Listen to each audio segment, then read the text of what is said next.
Let's get close, but not so close. Quarantine.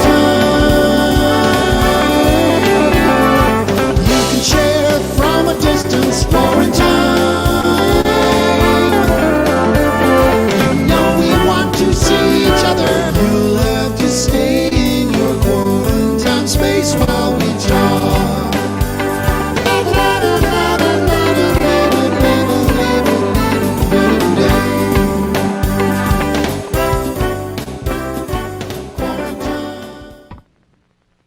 I come from a 19th century country, Canada, and this gives me a great advantage in looking at the 20th century. The 20th century is the age of electric technology. It's the most dominant tool of our time.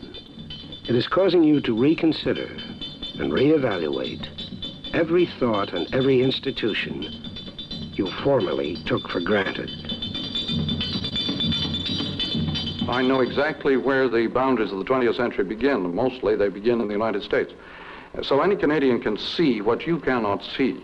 That is, you live in the 20th century more or less, and it becomes therefore invisible. The electric age is changing you. It is changing your family. It is changing your neighborhood. It's changing your education. It's changing your job. When this circuit learns your job, what are you going to do? It's changing your government. It's changing your relationship to others. These little circuits are making our world go. The electric age is having a profound effect on us. We are in a period of fantastic change that's coming about at fantastic speed. Your life is changing dramatically, and you are numb to it. Welcome to our 46th episode of Quarantine, when we finally get around to answering the question, what have we done to ourselves? What have we created? I'm Peter Hirschberg, and on today's episode, we're going to dig into how the creation of new media is changing mankind and how it may well be a form of evolution. And we're going to do it with Andrew McLuhan, grandson of Marshall McLuhan, probably the foremost scholar of helping us understand all of these things. Here's my co-host, Mickey McManus. Hey, Mick. Hey, Peter. I'm excited. This is the 47th edition. It's very hard to keep track of all the quarantines, but we have hit the 47th episode. And I feel like I want to be kind of a student, because while I've heard of Marshall McLuhan and I've certainly seen some of his talks, and I've seen some of the film and the little clips like you just showed, I feel a little naive about it, although I deeply understand this notion that information does not have form, and it's only through the medium that it actually has form. If I say, hey, I like that cup, you don't know what cup I mean unless I give you a little more information. Maybe I say that cup and I point to it, or maybe I say I like the tall cup. Well, that doesn't even give you the information. If there are like 5 tall cups, I might have to say I need the green tall cup. And so information is shaped by the medium I use. In this case, I'm pointing or I'm using my voice. And so information has no form, and it gets form through the medium. And that's a deep part of the study that I have made in Trillions, in our book, and in the work that I did at Maya. And I'm super excited to hear from Andrew, and also to get a sort of secret dive into the archives of the McLuhan Institute and learn a little bit more about what's happening there. I'd love to bring Andrew on. By the way we should do it is to paraphrase Woody Allen and say, I just happen to have Andrew McLuhan right here. Oh, that's hey, nice. Andrew. Hey, Andrew. Hey, everybody. It's really nice to be here in quarantine with you. Not too close, just close enough. Yeah, exactly. You know, so much of our audience is from Silicon Valley, and you could argue that the work we do here is inventing new forms of media figuring out what to do with them, and then dealing with their consequences. And it's perhaps because we don't all bring some framework to this that allows us to anticipate what we might be doing next, that we get into the trouble we get. So maybe we should start at the beginning. I mean, I think you guys down there do most of the tinkering, and the rest of us deal with most of the fallout, don't we? When I first joined Apple in the 80s, and I'd studied McLuhan, as you know. I had studied with Tony Schwartz, who'd worked closely with your grandfather. Yeah. And I was keenly aware that I was there, and we were giving birth to a new medium. Like, people were supposed to use this to do something. It was completely not clear to us what that thing was or where the media fit. And I remember when I first came out here, there was a Wall Street Journal article one night that said, perhaps personal computers are fads. And then there was a wonderful article in the New York Times called "Finding Home Computer Uses," and they kind of understood the gaming thing, and it wasn't yet communications yet, and it was very keenly aware of that. Let's start at the beginning. Well, I want to go back too, just while you're there, Peter. Yeah. So I'm reading a book written by the creator of a very well-known video game that came out on the Apple II. And 20 years later, or 30 years later, he actually put a book together of his sketches when he was 18 years old. And the book is just beautiful. I'll go grab it during one of the breaks. But you actually see his actual notes, and he's like, I'm not sure video games are going to be a thing, so I really want to become a screenwriter in Hollywood. But right now, I guess I have the most successful game that has ever been done in the planet. And he really did at that time. But the question of whether computers, PCs, this new medium would become something, or games would become something, was an open question. And it's very hard for, if you were born later, to understand it, but that's happening today. I mean, I see synthetic biology, and that's going to be a new medium for collaboration, for exchange, for dealing with our planets, but we don't quite understand it yet. And it's literally what makes life life. So our kids are going through that revolution. It's going to be a biological century. So what does that medium look like when you can kind of take a pill and grow wings, or who knows what? An interesting, each generation has to litigate it differently, I think. Marshall McLuhan, right, came from the very literary world and observed this switch from the print literary world to what we have now, and perhaps moving on to something else. Andrew, why don't you fill us in a little bit about who Marshall McLuhan was, how he was a literary scholar, and then what happened that he understood something about media and took the world by storm?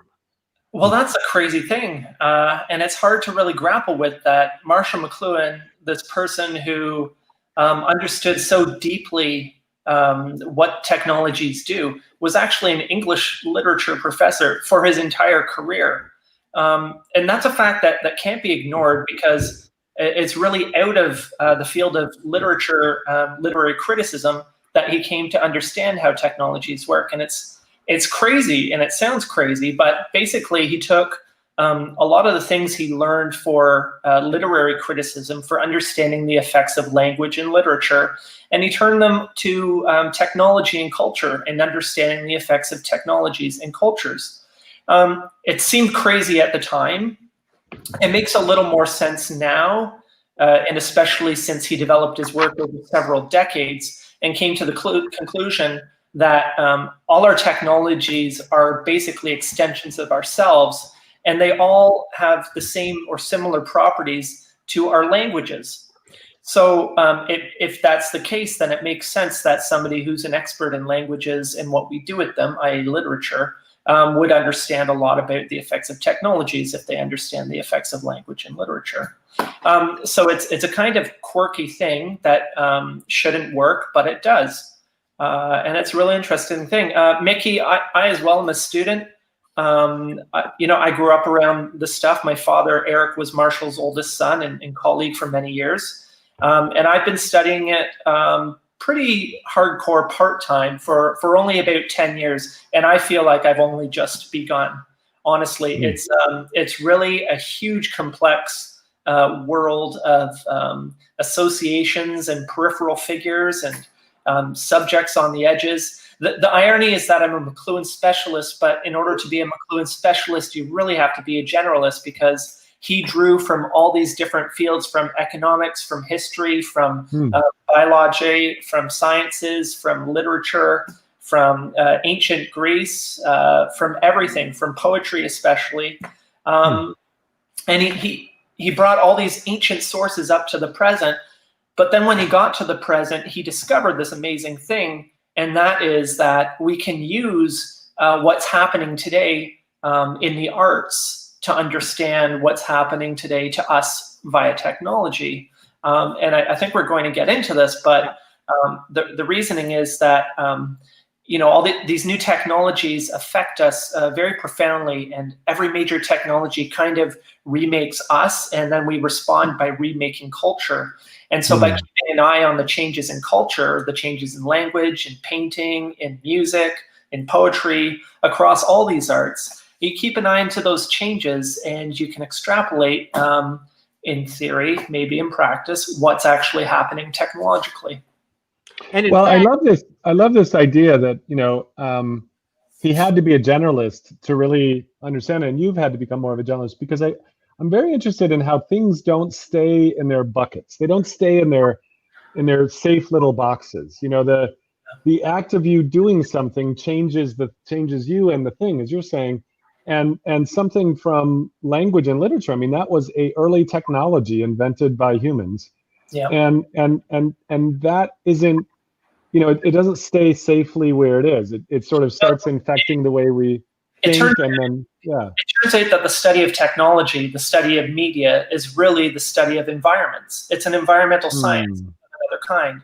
And a lot of the shaping functions seem to be built into the environment, but we don't recognize the environment. So much of, one of our past guests, Kay Foster, said, context is decisive.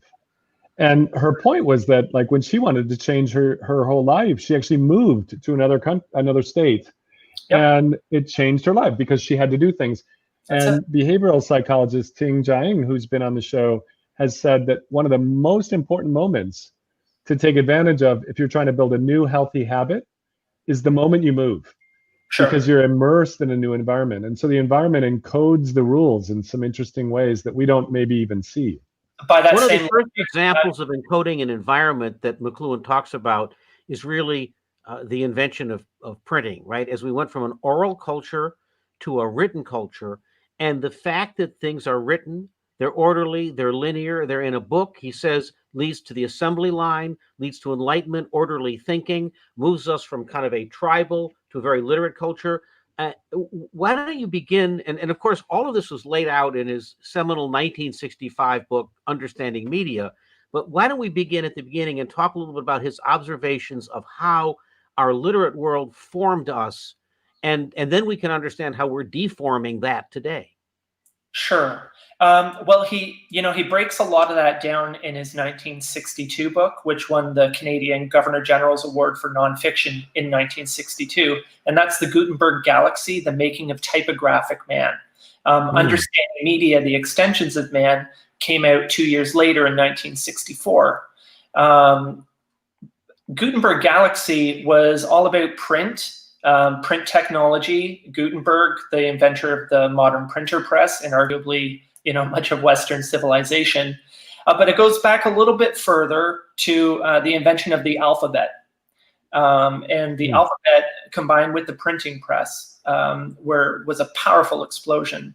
What the alphabet did, the phonetic alphabet in particular, was it abstracted sense from sound, so that it divorced the two things. And Marshall's read on this was that this gave birth to objectivity. So being able to separate sound from sense, metaphorically and literally, allowed for this separation of a person from an object. It allowed for conceptual distance, which allowed for certain things like reason and logic, the ability to think about things without being deeply, deeply involved in them. And this was a major delineation, the time before the alphabet, which he refers to as pre-literacy, and the time after, which is the literacy, which reigned for the better part of 3,000 years up until the advent of electric technologies. It hit its peak with the printing press. And what the printing press did was it took this idea of reproduction units and extended people's, not just print, because we'd had writing in the form of scrolls and manuscripts and things like that, but all of a sudden the printing press made it possible to reproduce things exactly the same way. So you could print 1,000 copies of something and distribute it. And that allowed for the spread of ideas, but it also allowed, he drew a parallel between that and the essence of machine technology, which is the same thing. It's the breaking up of a large object into component parts, which is what the assembly line did.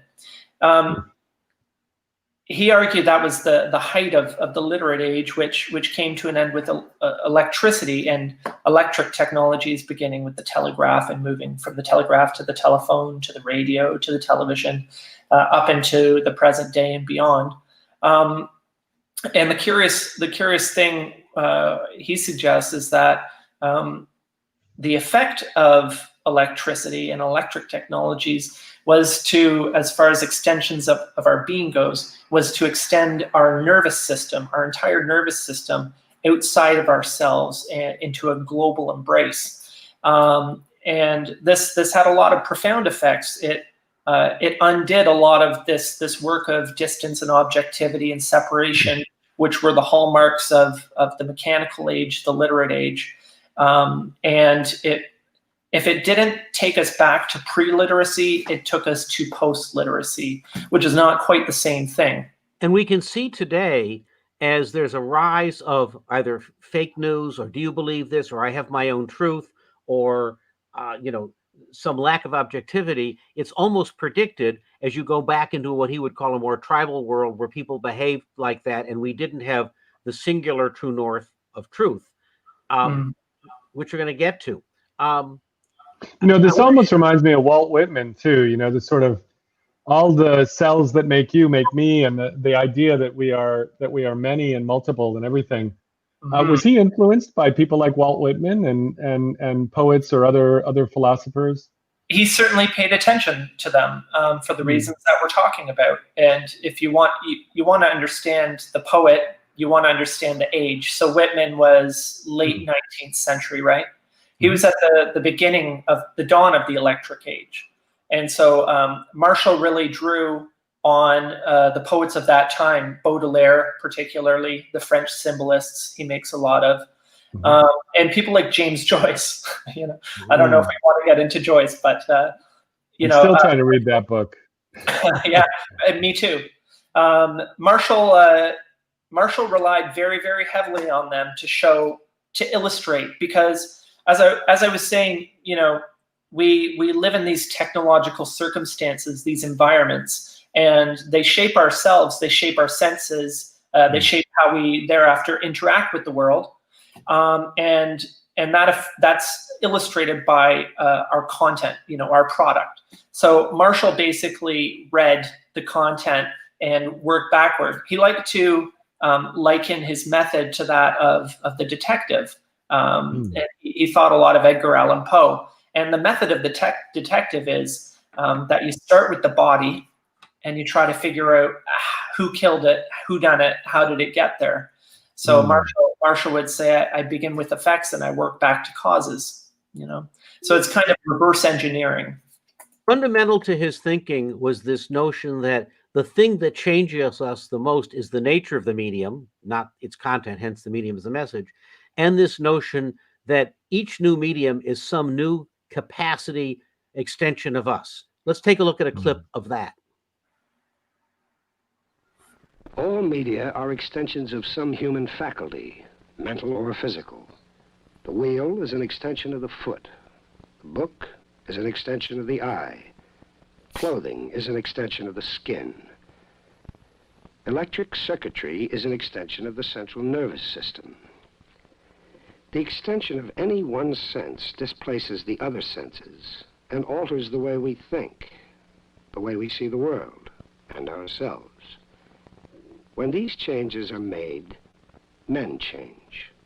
I know, for example, a big business in Toronto where all the private offices have been dissolved, all the walls have been pulled out so that the participants in this business can sit together around tables in the middle of the big office space so that they can watch each other's responses to stocks and world events and so on. They want a perpetual dialogue going on among themselves as a response to world events.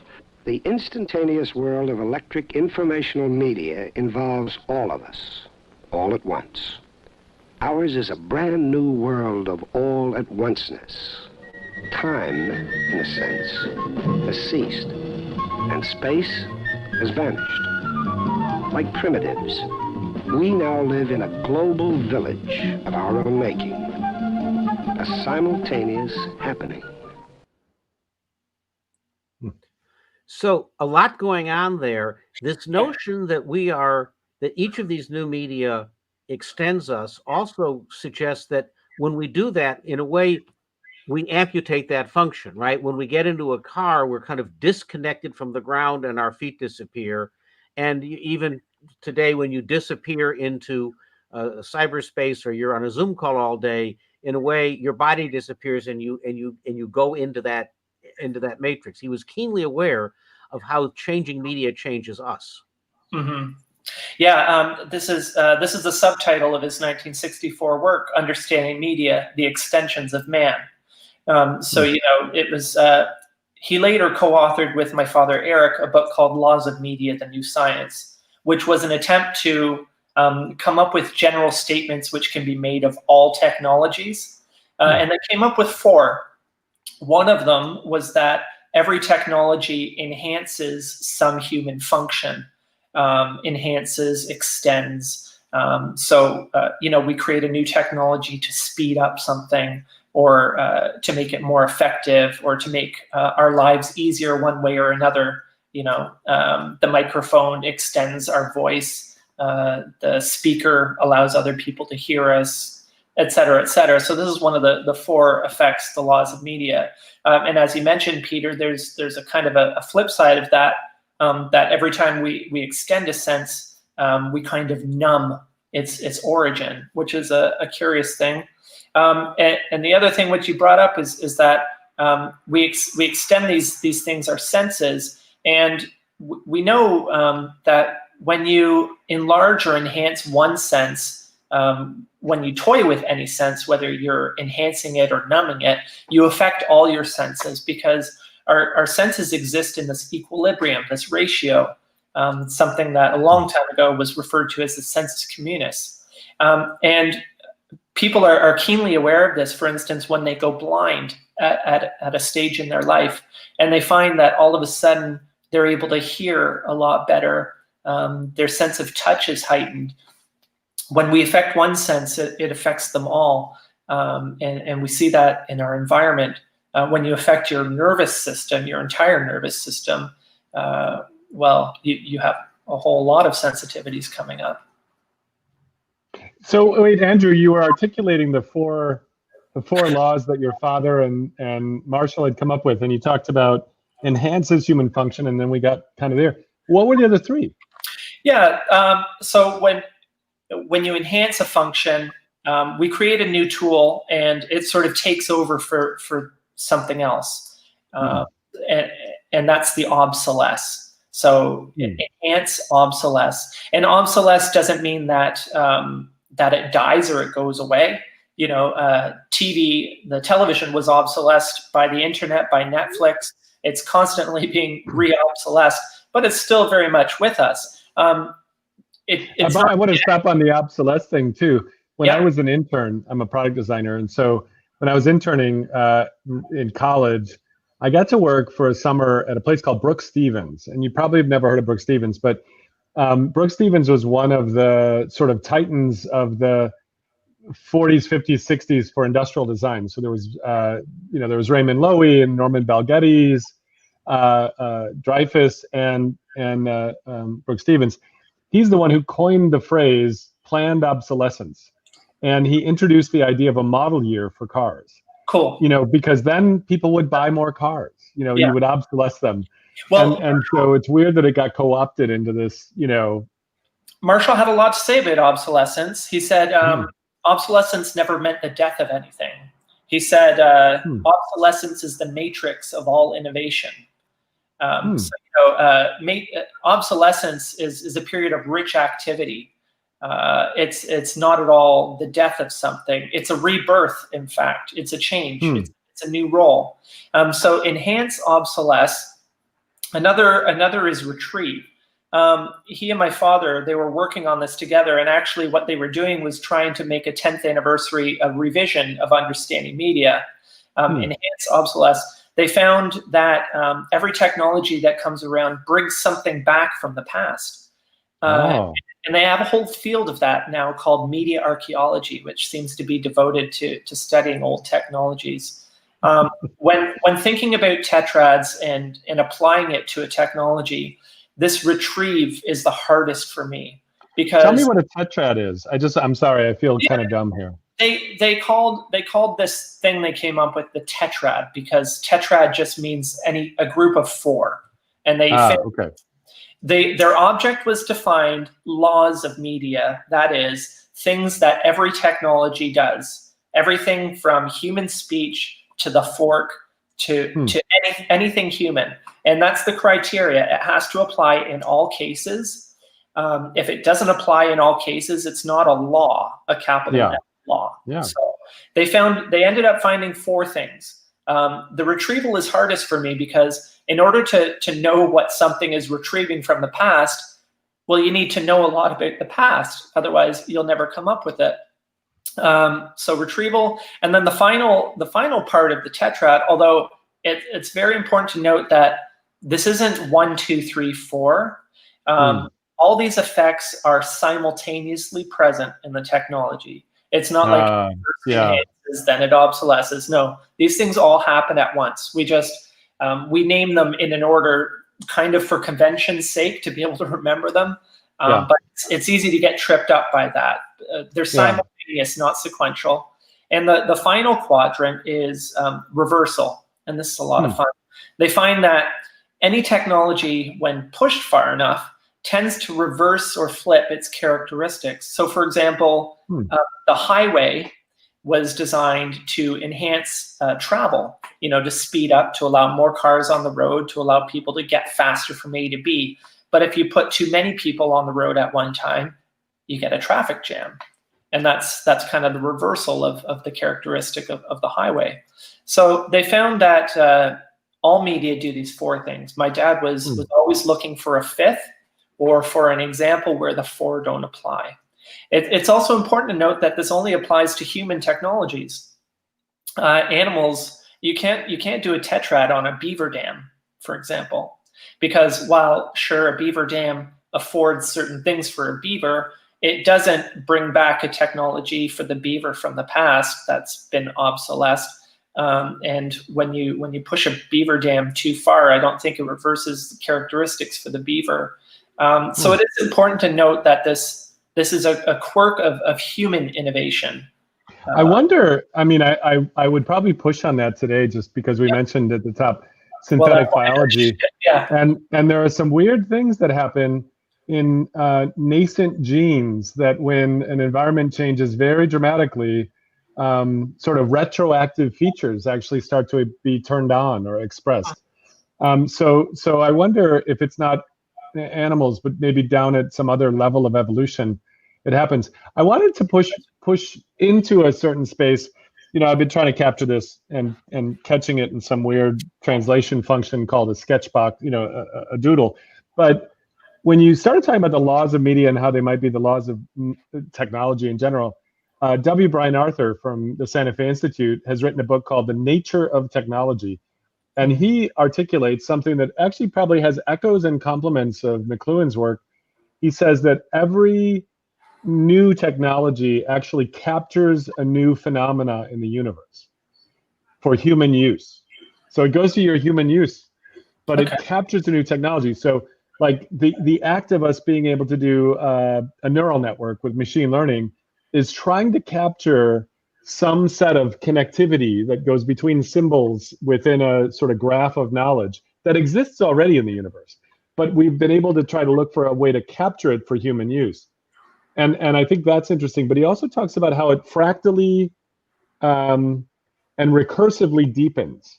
So as the technology gets used more and more, it has what they call fractal deepening, and it sort of also creates entirely new challenges. They call these opportunity niches, which is that any new technology is actually kind of like a baby, and it doesn't quite have the ability to handle the world the way an old technology does. So it gets wrapped around with a bunch of old technologies to help it. And it has more needs, like 5 or 10 more needs for every one human need that it actually serves. So it actually becomes this feedback loop. Yeah, and that's a feature. Every new technology, we basically use a new technology to do the old job. Yeah. One environment sort of consumes another, and it's not until some time later that we generally get around to finding out what that new technology actually does well. What did Marshall? This, by the way, was probably one of the greatest insights repeatedly in the book that you can apply, right? So film gets invented, and it just films a proscenium until Griffith invents a language, right, for film. And then, likewise, television gets invented, and it's presumably for movies, or if it's news, somebody sitting still until people start realizing that television is an involving medium and uses the audience in a very different way. And there was a wonderful example he had in the 1950s. The quiz shows were on, and the quiz shows were rigged. And when the audience found out about this, they didn't like it. McLuhan would argue because the television producers had no idea of the relationship of that medium to the audience. But don't take my word for it. Let's listen to Marshall McLuhan in about 1960. If the audience can become involved in the actual process of making the ad, then it's happy. It's like the old quiz shows. They were great TV because it gave the audience a role, something to do. They were horrified when they discovered they'd really been left out all the time because the shows are rigged. Now, this is a horrible misunderstanding of TV on the part of the programmers. I found this clip particularly interesting. About 10 years ago, when I was chairman of Tetrad, one of the first user-generated content search engines, and this was right around the time when we were working with advertisers, and we realized that if consumers actually had their own content in the ad, so this is the beginning of influencer marketing through people's networks, but basically it was a more powerful thing if you showed up in the ad rather than just it coming top down. And that's essentially what McLuhan is forsaging here, basically saying if the audience had a role, something to do, if you put the audience to work, you had a much more powerful piece of media than if it just was stamped out more literary printing press style. Yeah, the thing is, because the nature of the technology involves the user sensorily, and so when they're not allowed participation in the content, there's that feeling of disconnect. That's why they crave this involvement, according to McLuhan. Now, one of Marshall's favorite things to do was telling people they didn't know the business that they were in, and he got a lot of mileage out of that, going to businesses like GE and IBM and telling them that actually they were in the movement, they were in the information movement business, not making light bulbs or this and that and the other thing. And that's actually something he got from an early 20th century author, Mary Parker Follett, who, it was a book, I think, called The Law of the Situation. And that's a really fun thing to look at. It's an interesting, Marshall angered a lot of people by telling them, you don't know what business you're in. You're actually doing this or that. His work also, in a way, was a warning, right? He pointed out that the global village wasn't all happiness, that privacy might be in trouble, that when you invent new forms of media, you're going to be, not just affecting our senses, but watch out, it could not necessarily end up well. Yeah, I mean, he saw that technologies affect us on a few different levels. He constantly uses this phrase, the psychic and social consequences of technologies, and or personal and social. And by personal, he means how, this was before we had something, the discipline of neuroscience, which shows us how technologies, how the things that we take in with our senses affect our brains, and we rewire our brains, constantly. In fact, most easily when we're young, but all through our lives, our brains are relearning and learning and adapting and forming new neural pathways and all this. So there's the brain that changes, and then there's our senses that are constantly rearranging in new ratios. And then there are the social consequences. And that's what happens when we take our newly changed people and we try to get along with everybody else, and we try to interact with this new world, and we remake our world too. So I go into classes, into elementary school classes sometimes, and I teach them this really fun exercise. One of the main tools that Marshall used was this idea of figure and ground. And he borrowed these terms from Gestalt psychology from a guy called Edgar Rubin in the early 20th century, who used the terms figure and ground to describe the structure of visible phenomena. Most people think of this in terms of foreground and background, but Marshall took it a lot further. And so how I lead this exercise with children is I get a whiteboard, and I put the smartphone in the middle, because 9-year-olds all have smartphones in their pockets. And I say, okay, now what do you need in order for the smartphone to exist? And they'll say electricity, so I'll put electricity up here. And they'll say internet, so I'll put internet, over there. And they'll say, well, we need minerals and raw materials, put that up there. And we need education and information, and we need, this and that and the other thing. And you can get 30 kids having a lot of fun yelling out things, and we fill a board, and you start to understand how everything is related together and all intermixed. And you could spend about half an hour doing that. And then I say to the kids, I say, now you wake up tomorrow morning and your cell phone doesn't work, your smartphone doesn't work, and neither does your friends, and they're never going to work again. And you hear them go, because they just can't compute. All their lives have been lived relating to themselves and to their friends, into their world via these devices. And they just really cannot understand how they could do almost anything except maybe go to the bathroom without a smartphone.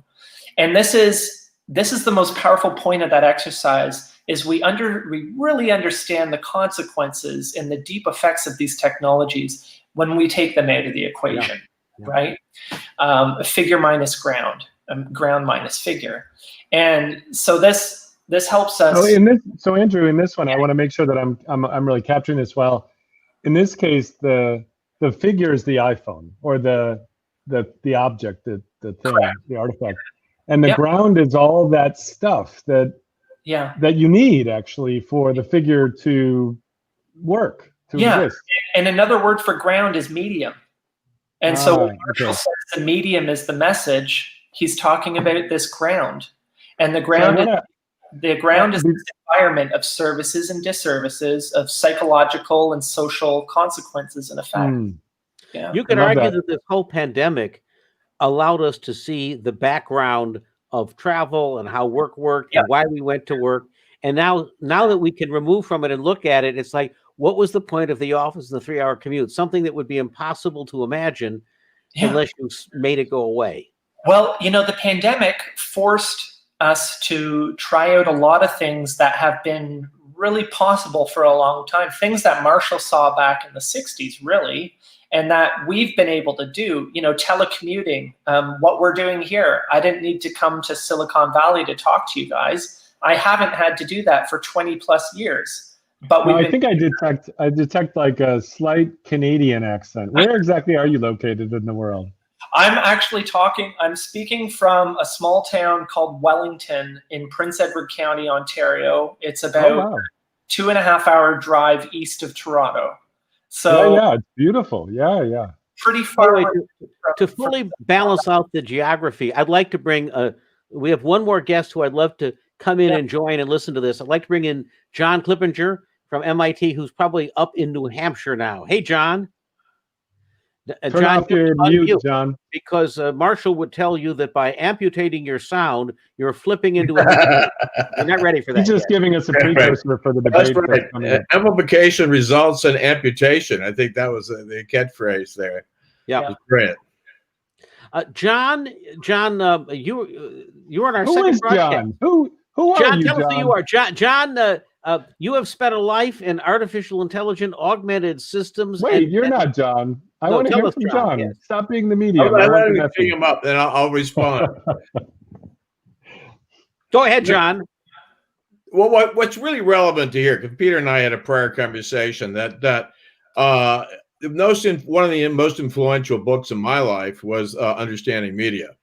And I was in college, and I read that book, and that really changed my way of looking at things, and decided where I was going to go to graduate school. I mean, that and a number of other books. I was also interested in cybernetics, and so Norbert Wiener's cybernetics books. There was a whole slew of books that started to come out around the media, and really thinking about technology as something that shaped us, and that we weren't shaping it, that we were embedded in it. And it was a whole new way of framing things that was quite at variance with the prevalent way in which one was taught.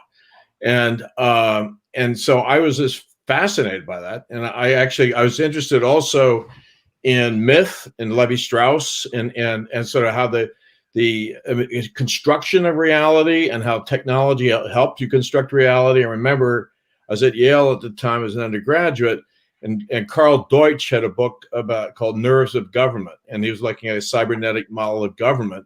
Again, this notion of technology extending certain aspects of our body, our mind, our senses. And that just became a whole new interpretive medium. And then from that, learning and studying with Gregory Bateson, and that whole, there's a whole slew of sort of intellectual innovations that started to happen in that time.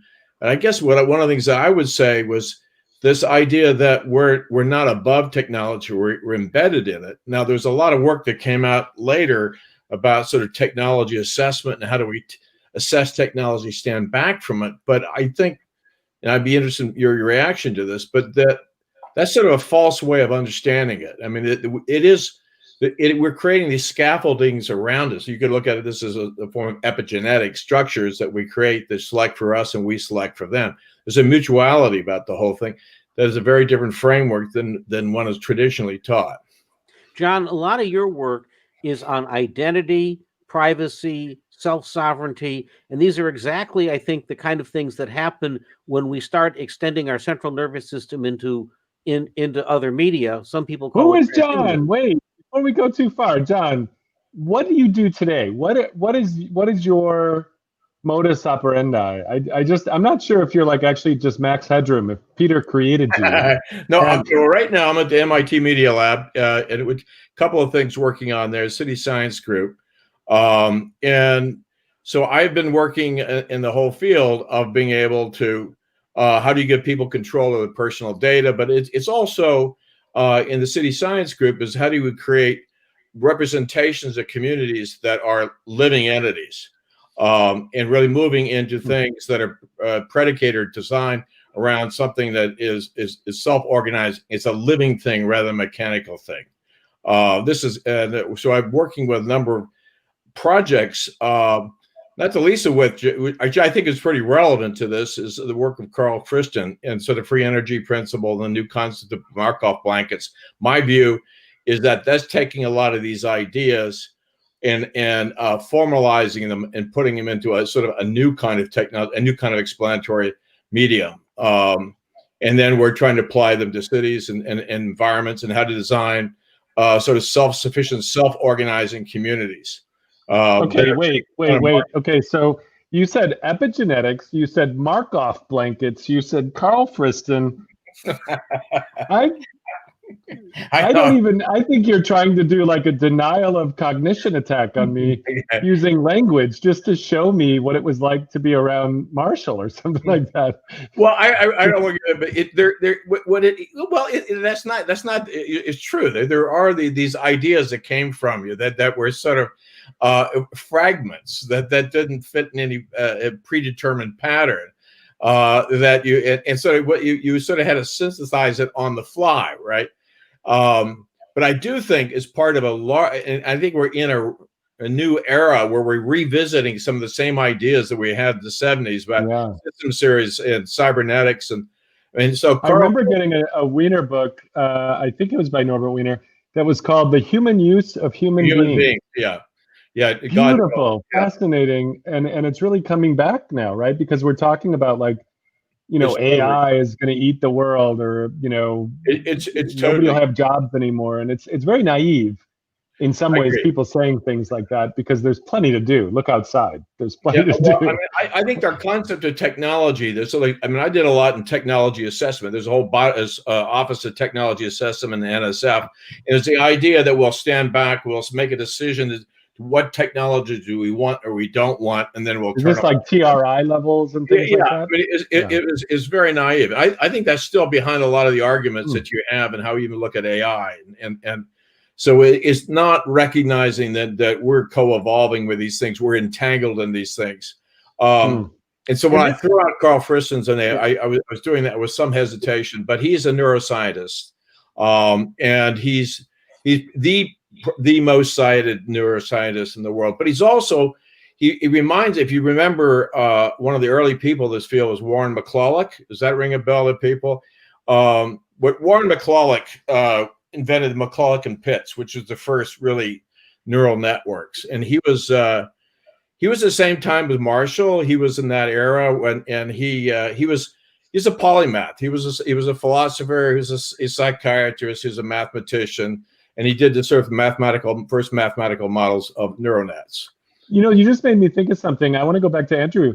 Andrew, who were the kinds of people that influenced, like that were contemporaries of Marshall, that he, was just like opening up new ideas to him, versus ideas coming from him, or to your father as well, as they were kind of working together on these laws? Who were the people that they were like super excited about? Like they were like, what the heck is that? Really, the contemporaries that Marshall leaned on the most were the artists, frankly. And for reasons which we discussed, he surrounded himself with a few people. Colleagues like Edmund Carpenter were really important. Edmund Carpenter and he were colleagues at St. Michael's College, University of Toronto. They together founded this journal called Explorations, and applied for a Ford Foundation grant, which gave them money to conduct seminars, interdisciplinary seminars at the University of Toronto, which is it's in these culture and communication seminars that a lot of the early ideas around thinking about technology in this kind of zoomed out way came about. It's loosely called now the Toronto School of Communication, but it wasn't quite a school of thought. Carpenter was a big influence on McLuhan. He mentions Peter Drucker a lot, actually, in a lot of his works. Peter Drucker comes up, who's a business consultant, I believe, management. Yeah, sure. And Marshall also, in later years, worked a lot in dialogue with people. So after understanding media, most of his books were co-authored with other people. And that's because Marshall developed a more dialogue style, talking things out loud. So he'd meet with his co-author for a few hours and they'd talk, and the co-author would write things down and then go away and come back later.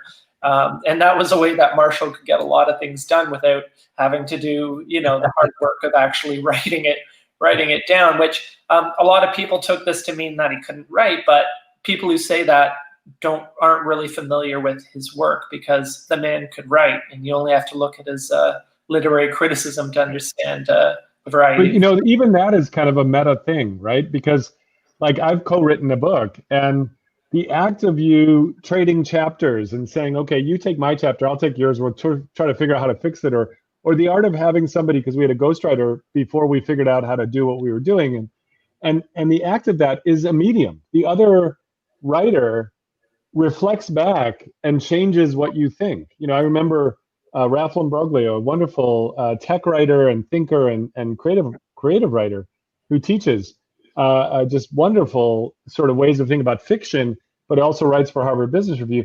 He would come back with something that I think I said, but I don't think I said it that way. And it would be so much better that it became this kind of this mediation or meditation back and forth that led something emergent. And so in a sense, the other people he did his work with in dialogue were his medium. I'd love to connect some things up here. One of his other great influences, of course, was Teilhard de Chardin. Chardin had this notion of the noosphere, this idea that as we started developing electric technology, we might all be connected. And McLuhan, who was a Catholic, didn't explicitly reproduce Chardin's theory, but Chardin thought that spiritually evolution was going to continue, and that all of these extensions we were building were kind of the furthest of evolution and the furthest what we should be doing. And John and Mickey, both of you use strong biological influences in your approach to artificial intelligence and to systems. And I think there's a loop closing here that we refer to biology, we build the future, and we go back to it. Peter, yeah, can I comment on it? Because another influential book to me was The Phenomenon of Man, Teilhard de Chardin. And actually, the thing was that I think was sort of breaking things open was cross-disciplinary, that you could suddenly, you were not locked into particular disciplines, and it opened it up. And so what I did my master's thesis on was I was interested in self-organizing systems. There's a man named Ross Ashby who did a lot of work on that, but I also was interested in what I called nuo-organisms, which are like digital things. And this was a long time ago. And there was no term for it, but it took it from Teilhard de Chardin, whereas he was saying, yes, there is a sphere of knowledge, and it organizes itself. It's based upon an extension of the same principles in biology. Mm-hmm. And so there was a whole set of thinkers that were now taking that, the self-organized systems, the systems theory, but there yet had been things that are digital, that we take for granted. There was yet the internet. But this was all sort of intuited. And there was this conversation in sort of the late 60s about that sort of tipped over into the 70s and eventually into the internet. And I love this idea of sort of the archaeology of technology. And, you made the point, Andrew, the sort of retrieval component. And I always hear about futurists talking about blah, blah, blah. And I think futurists are about as good as a flipped coin. They're just as accurate. But I am interested in people who do scenario planning, who explicitly look at sort of the long, big past and the eye of today, and then the long, big future, and look for retrieval from the past, sort of archaeology to figure out what might actually happen, in the future. One of the best examples, Mick, of that was Marshall on privacy. Here he was sitting at the dawn of the computer era, able to look back to what he thought was the invention of privacy and look forward. And I'd love to share a clip of that now, because it's one of the best pieces of looking back and looking forward I've seen. Omid, let's run privacy. How much do you make? Have you ever thought about suicide? You are fast losing your private identity. Information is being collected about you, and it's being recorded in a corporate memory, making up one big computerized gossip column that is unforgiving, unforgetful. And so it goes, every minute of every day. You are the mass man, the collective store of all that ever happened. The walls of your rooms are coming down. It's becoming a simple matter to wire and pick out of your homes your private, once solely personal life, and record it. Bugging is the new means for gathering information. Who knows? Maybe you've been bugged for sound. It couldn't happen. What's that buzz? Privacy was almost unknown, even in Shakespeare's day. It came in after that period in the 17th, 18th centuries, and it was dependent upon an architecture that sealed off spaces. People didn't live in private spaces in earlier periods, and it was with the coming of the book and the need for areas in private areas in which to read and study and so on that privacy gradually caught on as a value. I don't think privacy has quite the same meaning in our time that it used to have.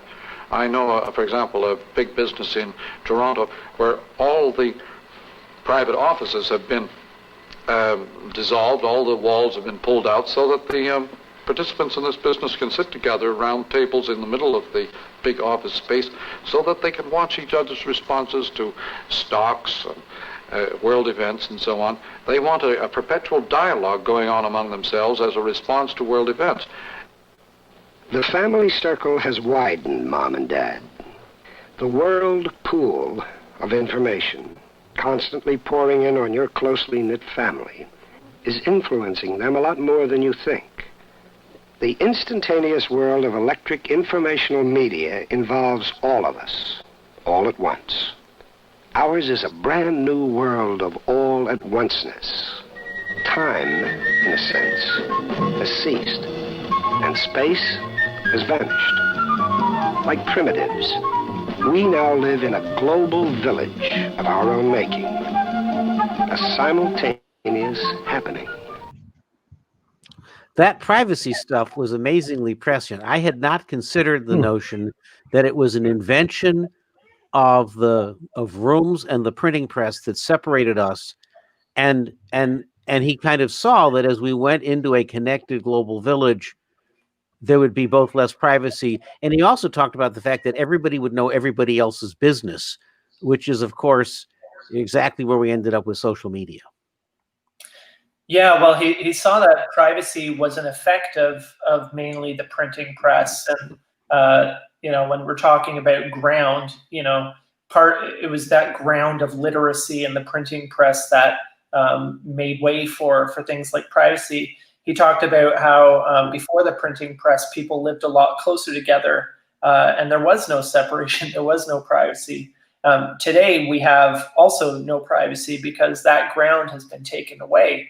And the notion, the need for privacy, the notion of privacy is really not part of these technologies. So, when people get all worked up about lack of privacy, it's really something from the past that they don't realize has no place today. I mean, anybody that thinks he can do something today online, not even online, on the street, and there isn't a strong possibility it could end up on the front page of whatever, is really not taking things very seriously. Witness the poor guy that was doing unfortunate things on the Zoom call the other day. Like, there is no privacy virtually anywhere anymore. McLuhan was famously would not take a position on things. He would say, "I'm here to observe their effect. I'm not in favor or against it." And so his critics would say there might be a moral issue or a position to take here, and he was like, no, it's just effects out there. Well, his point there was that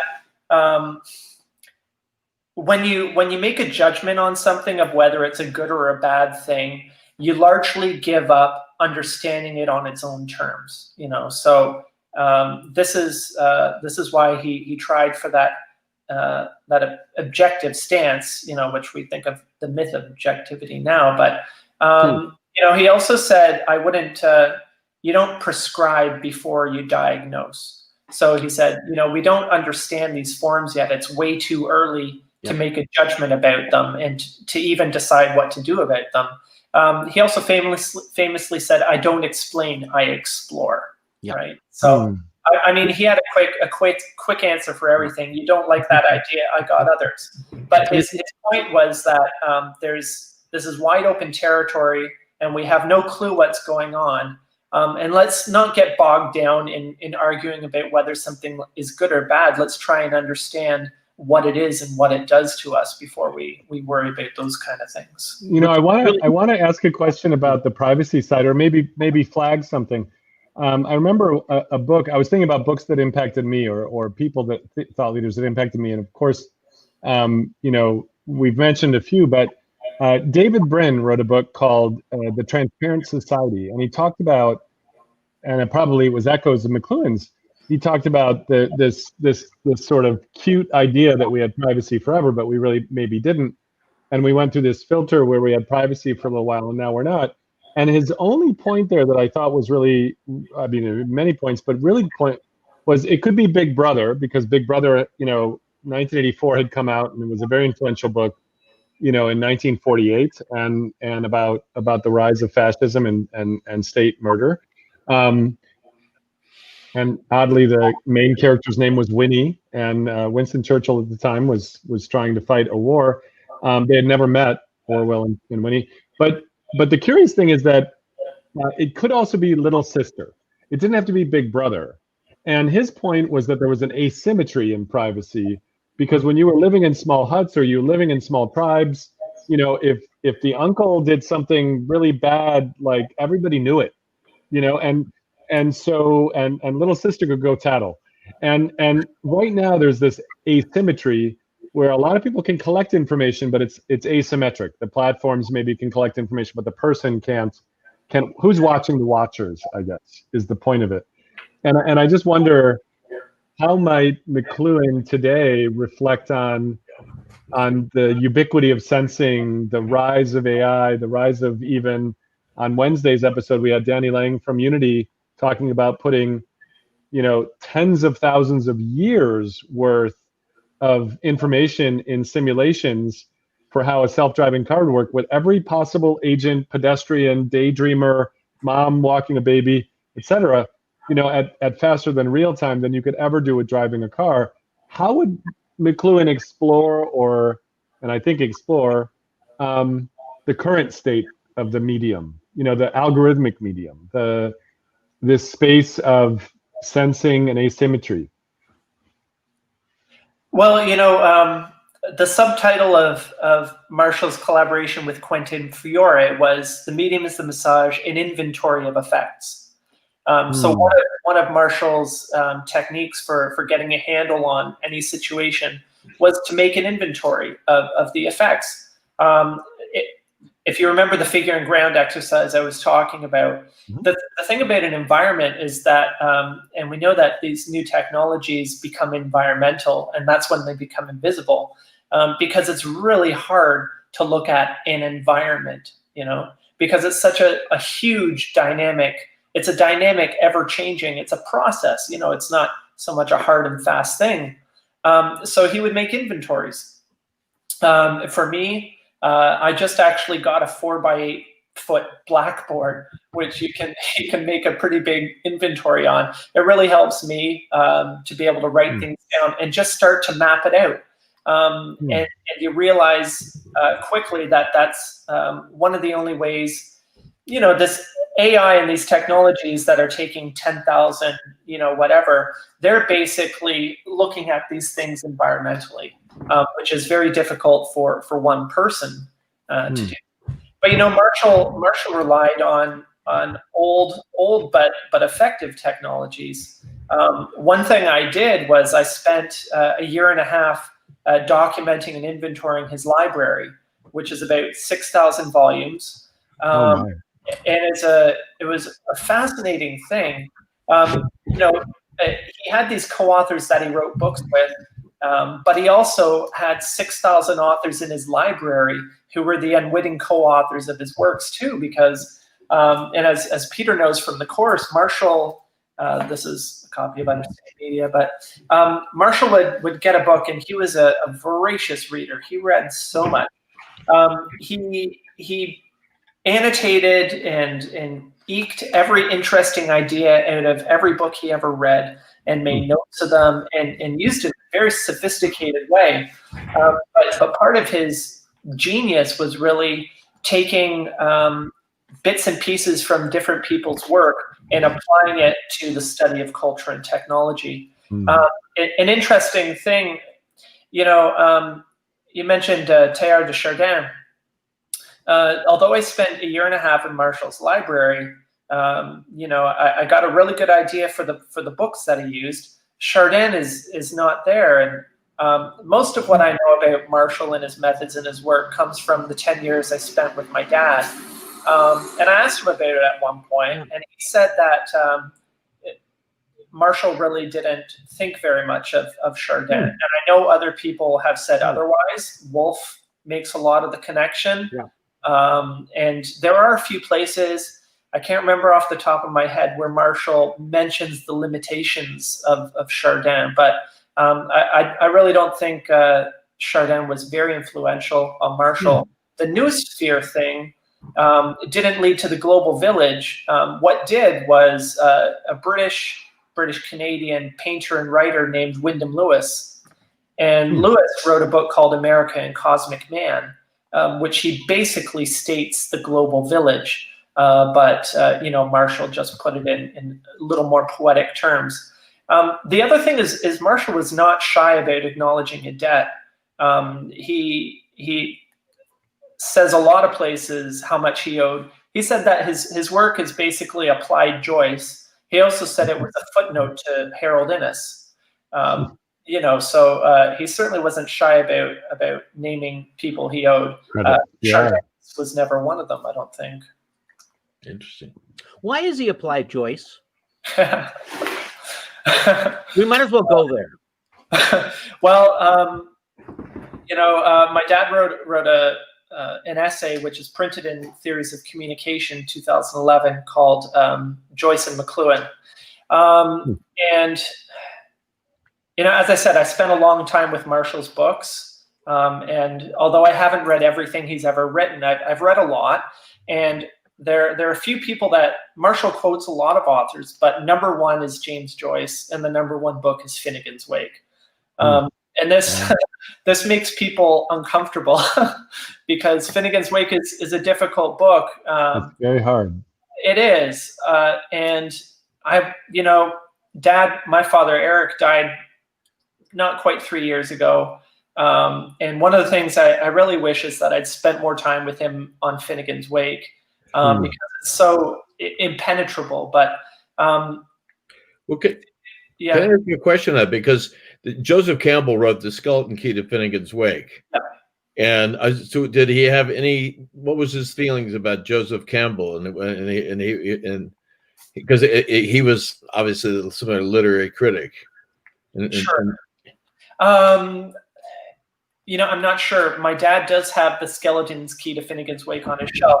My dad wrote his PhD thesis on Finnegan's Wake. Actually, what a crazy thing. In Finnegan's Wake, there are 10 words which are 100 letters long. And one of the amazing things my dad did, they're called thunders. My dad's book is The Role of Thunder in Finnegan's Wake. And is it thunder, TH? I'm sorry, I want to make sure. Yeah, thunder, like thunder. Yeah. And they're called that because the first thunder, which is on the first page of Finnegan's Wake, it's 100 letters long, and it's made up of, I think, 70 or 80 different languages, words for thunder. Anyway, it was one of my dad's amazing discoveries that each of these thunders describes the effects of a different technology. And that's what his book is about. Marshall says in various places, he says, every time I made a discovery about media, about technology, I'd go back to Finnegan's Wake to find James Joyce had done it earlier. It's really interesting. Finnegan's Wake typified, I think, Marshall's ideal book for our age because it's nonlinear. It starts at the end. Right. Andrew, I want to bring one of our listeners in, just from a reference standpoint. I want to quote you something that Dan Pesta on Facebook said. I feel like he loved Joyce because to fully experience it, you read it out loud, and this perhaps reminded Marshall of a more acoustic world. What's your reaction to that? Yeah, for sure. And this is what my dad told me about reading Finnegan's Wake, is that you have to read it aloud. It's meant to be performed almost. Much of it is it's written for the ear, not for the eye. Oral tradition, that's right. Yeah. And Marshall, I think Marshall had so much fun with language, right? Yeah. And this he got from Joyce. Some people say he read too deeply from Finnegan's Wake. But he made a lot of discoveries because of it, and a lot of his playfulness with language was a way for him. This was his exploration of many things. That makes sense. Go ahead, Peter. Well, I was going to say, I find that Marshall's work is often best read. Like when he reads and speaks, there's an intonation, there's a lot of information in that. And it's bothered me to this day that Understanding Media has never had an audiobook. Is there a podcast of it? No, it was made into an ebook, but not an audiobook. That's interesting that you would say that, Peter, because I find that Marshall's very approachable in speech. But I think the advantage of reading is that you go at your own pace, and you can stop and rewind and, spend.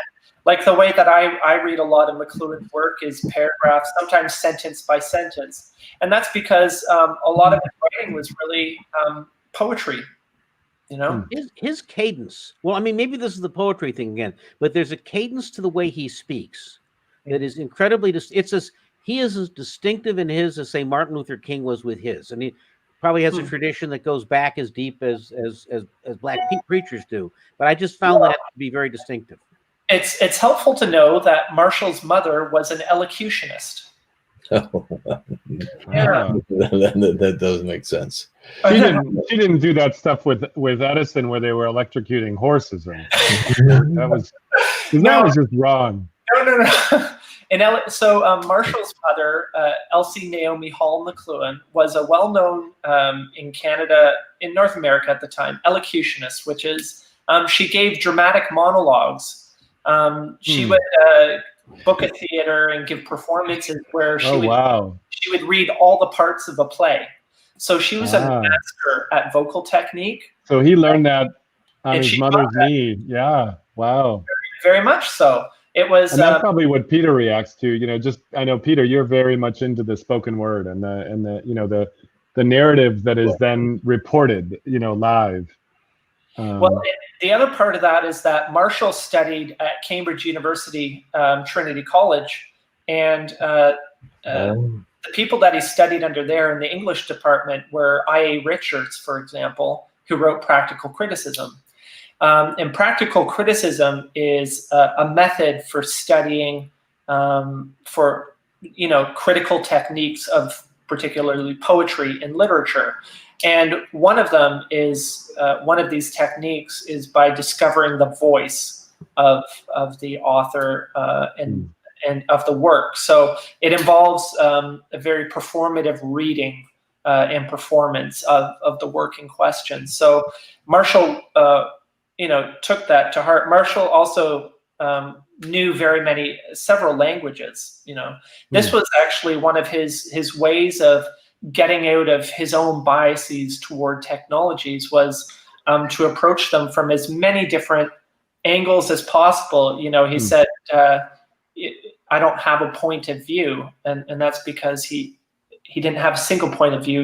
If you want to understand a problem, you have to come from at multiple sides. So, and these days we sort of think about that sometimes as code switching between different things. If you're multilingual, you kind of talk differently with your parents at home than you might, in the workplace or something else. And it gives you this richness. I wanted to bring up another comment from the viewers. S. Alfonso Williams says that this whole discussion kind of harks back to his thesis on the trivium.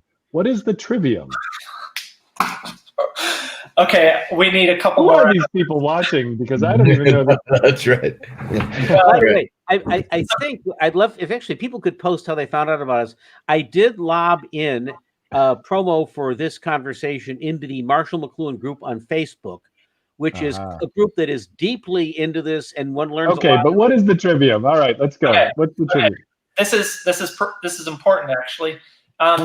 Coming back to Cambridge, Marshall's PhD thesis was on the trivium, and in classical education there was the trivium and the quadrivium, and these were the main subjects of study. The trivium is dialectic, grammar, and rhetoric.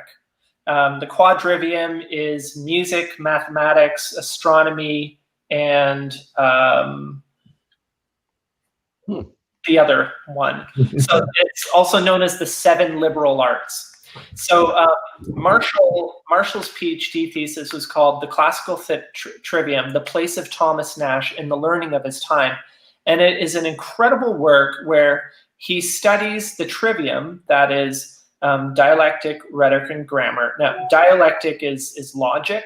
So when you're talking about debates, dialectic has a lot to do with it. Grammar is interpretation. So it's etymology and exegesis.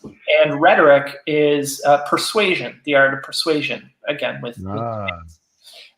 So dialectic, grammar, and rhetoric.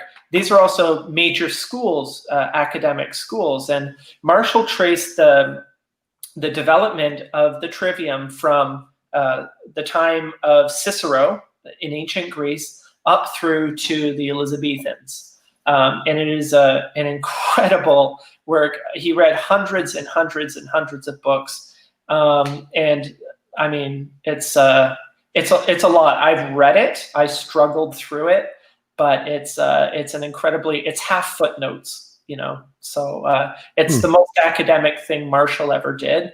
It is available. You can get it through Ginkgo Press. And if I wouldn't recommend it for the casual person, but it's a fascinating study for sure, and it has relevance today. I want to make sure. I mean, John, usually you can get a word in edgewise here, and it just I feel like we're trying to learn a lot. But no, actually, Andrew, this is good. You're able to hold your own with Mickey and Peter and John as well. But John, what's your reaction to this kind of conversation, but also looking forward? You know, because a lot of what you do is really looking at the sort of where we might go and how we might do these, you know, emergent systems. These, you know, right. And so what's your reaction to all this? Where do you see the future going? It's a fascinating conversation, and going back and sort of revisiting these issues and these conversations, particularly through literary criticism. I remember at that time, Northrop Frye was a figure that I was really interested in, and how these set of categories in language and rhetoric were important in cutting across disciplines. I think what we're seeing now is a new kind of synthesis. I mean, you were alluding to the fact that biology, synthetic biology, and living things is a new medium, and I think that's correct. I think that we're imagining our future in a very, very different way, in the sense that the time scales of future and past are sort of interwoven. And I don't mean to get off into esoteric terms, but there's these concepts of the work that's being done by these groups, Carl Friston's work, what they call a new kind of Bayesian mechanics, in which it's sort of the next succession of sort of quantum mechanics, classical mechanics, relativistic mechanics. You have Bayesian mechanics is basically things imagining themselves and imagining their affordances around them, and they imagining them and re-representing themselves. I mean, this sounds really quite abstract, but it's sort of grounded in some really deep, I think, principled work that translates into new technology and a new way of thinking about technology. And I'm very excited, because from a personal point of view, I see the synthesis starting to take place that I was looking at earlier in my career. I say, I think this is really gelling. I think we have a way of imagining a future, and understanding that in a way we've never had before. John, you've also written about moving away from Enlightenment thinking. You've written a lot about the Enlightenment, and if we consider this kind of broad phase change, so McLuhan hooks up printing, Enlightenment, a particular orderly way of thinking. We've all on this show talked before about Danny Hillis's piece From Enlightenment to Entanglement, which suggests we're moving more into a world of very intertwined systems thinking, multidisciplinary. This seems to also relate to what Marshall said about quoting Joyce, from the west to the east, and things that are much more holistic. right? So there seems to be a moving to systems thinking here, but you're also distinguishing the fact that our systems thinking is moving from perhaps representation and models to actually a living system itself. Right. So it's a further inquiry into living systemness biology as a way to create our new forms of media. I feel like at some point, we always have a few dead guests, and we've had Marshall on today. I'm bummed out that we didn't have Tetrad Chardin. Elliot Chardin. I don't know if we have video of Chardin. Obviously, I want to get him on, but it feels like we need to have John Conway, who has recently passed away. But I remember watching him speak about the game of life, and there's a wonderful sort of YouTube example of the game of life playing inside of the game of life, playing inside of the game of life. And it kind of seems to go to where you're going with the Markov blankets and this notion. And earlier in the passage today, or in the discussion, I talked about fractal deepening, and I was actually wrong. I went and checked it. It's actually fractal vascularization and structural deepening happens with any new technology. So, and it's this kind of recursion that I think is really interesting.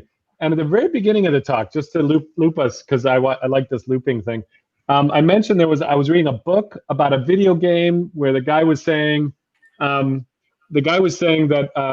he doesn't know if these computers and PCs and video games are going to be something. It's called The Making of the Prince of Persia. And what's fascinating is when you look at the book, it has the actual passages, and then in blue, it has his comments 20 or 30 years later to what was happening, and while he was doing this, and he didn't want to change his journal, but it's this weird thing that seems to be jumping medium, right? It goes from he was writing code with his brother and he was doing things, and then he was making a video game. Prince of Persia was, a little pixelized thing, and now more recently it's like a worldwide Disney super movie, and then reflecting back again to this thing. And so, what is the role of recursion and the role of mixing and matching, and there's this playfulness, and I think it comes through. Maybe Andrew, you were talking about how he looked at the artists actually be the people who are actually manipulating and playing with medium. But what's the role of recursion and the role of the sort of remix culture? Because it's not like we're getting rid of writing or literature. We're not getting rid of the book. It's like being reborn in these weird ways. Hanu Ranjani is doing these things where the book reads you, and it actually shows you different words depending on which time you read it and how old you are. Could I just comment on that a little bit? On this kind of recursion, is the idea of Markov blankets? Well, I will get is a Markov blanket is the ability to distinguish itself from another. Its ability to say that there is a conditional independence of one thing from another, and that's dependent upon its senses, its actions, as internal states versus external states. But the interesting thing is that they're scale free. In other words, that they are nested. They can be nested in space and time, and at higher levels, they can have different scale levels, but they interact with each other. So there isn't this sort of, one would think at different scales and different nesting they'd be independent, but in fact, the argument there is they're not. They're not. They're always a bleed through. Yeah, and that's. I mean, this reminds me of the ultraviolet catastrophe from classic physics as well. That is not the case. These things are sort of semantically layered, but there's bleed through. That's bleed, and they can shape each other. Yeah, but they have a principled way of describing that. They have a mathematical way of understanding where they can converge, and then they affect each other. So it's a very well worked out representation. I mean, the idea of Markov blankets came from Judea Pearl, who was one of the key people in AI. But it's sort of the next generation of Bayesian system. It's causal learning rather than just optimization.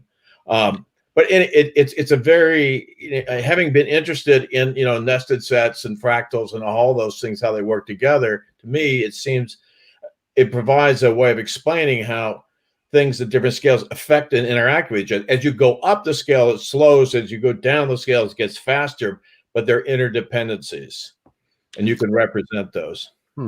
Alfonso Williams sent us a great question, which actually relates to the last episode he did, and it's completely related to this notion that we have computers and entertainment rubbing against each other and building new medium. He writes, the computer game industry is making more money than music and film these days. What is this medium allowing now beyond its early affordances of simulation? Now it's almost a playground for economists where users are financially interacting with their gaming environments. Alfonso, so he gives us one example of what it's becoming, but what's another one? I guess that is an interesting question for John. Like, what else will these mediums afford? Well, I think the main thing is what we were talking about before, is that this is the ultimate participation for the user, you know, and if you're I think that's really what it boils down to. Is it's hard to imagine any more involvement than participation of millions of people on a massive online game. You know, this is the ultimate. It's kind of a marketing wet dream, as well as you know, the ultimate for the modern person who craves this participation in creating content and meaning and everything else. Now, if you look at the last show that we had with Danny, who was the head of AI for Unity, one of the conversations we had is he came to Unity, a gaming platform, and brought it a very rich set of machine learning, because they wanted to move it from a game to a very rich simulation, so they could put into it economies or the physics of new pieces of technologies and properties, and then through a great amount of simulation and then lots of agent-based simulation, seeing how that world might occur, right? And John, this actually gets into a lot of the work. By the way, the machine learning stuff that he's introduced is recursive and a grammar in itself, in that there are 700,000 developers on Unity, right? Yeah. So 600 or 700 million users of games made in Unity, 700,000 developers. And it is one of the #1 platforms for actually testing out machine learning at scale, but it's modular. It's a grammar where they actually have a store and an environment to be able to buy different machine learning modules and play with them in your game mechanics. And League of Legends has actually been able to do at scale with millions of people at a time experiments in norm development and norm moderation from trolling, where they've been able to basically like play out with either kicking a troll off completely or actually putting them in restricted chat for a while and seeing if they do their behavior. So they've done like something like 200 varied tests with various things. So it's becoming a weird, interesting, and I think it relates to what Alfonso said. It's becoming this place for policy experimentation. Yeah. I think to model something and to understand something is to model it. I mean, and I mean, I think Feynman said something to that effect, and I think that's really becoming quite real. It's not just a digital twin; it's the fidelity of the behavior of that thing that I can then project myself into through augmented, and I can experience at different levels. And I think they're getting richer and richer and richer. And so the difference between the model and the reality experience is being reduced. And I think we will not understand something unless we can model it and experience it in a new way. And that becomes a new criteria.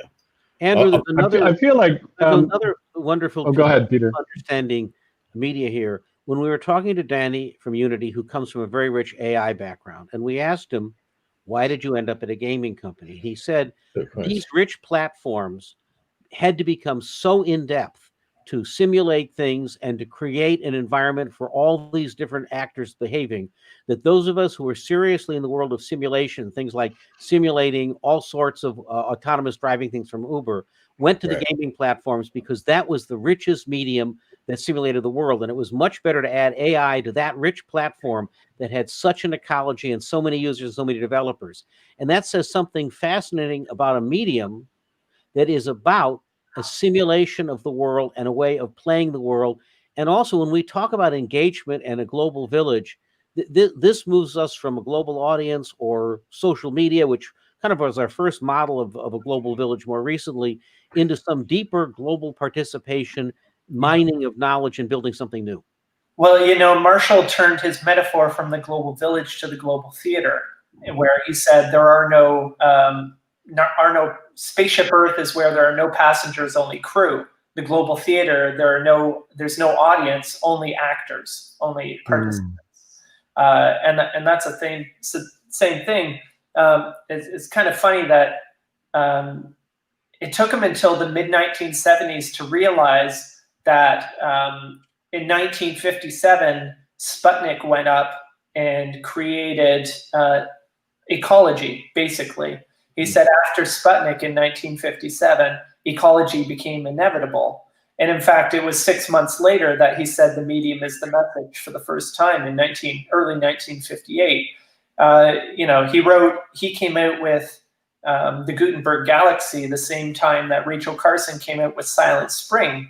And they're arguably both ecological texts, only the one is about the biological, the natural environment, the other about the technological or artificial. And as John was already talking about with Weiner and other people, all these kind of ecological, zoomed out, broader view thinking works started to come out all around the same time. And Marshall attributes this to Sputnik and the satellite, which came out and created, turned the Earth into a work of art, into an object of attention. The whole Earth catalog. It's also interesting that he wrote his piece at the moment of Sputnik, the planet became a global theater in 1973. And it was December of 68 that the big blue marble, the picture came back from Apollo 8, right? Which then led to the Whole Earth Catalog, Stuart Brand, the birth of the environmental movement, Earth Day in 1970. And in a way, McLuhan presages of the global village and then completely gets it and writes about it 3 years later. But that was also the richest period, right, of E.F. Shoemaker, Buckminster Fuller. That's right. Right. And we're recapturing that now at a time when, McLuhan, I think, also pointed out that something goes from being real to art and to be just like a little appreciated specimen, the way that that wildlife has done that. And now we're looking at our Earth as a scarcity thing and not a wild thing.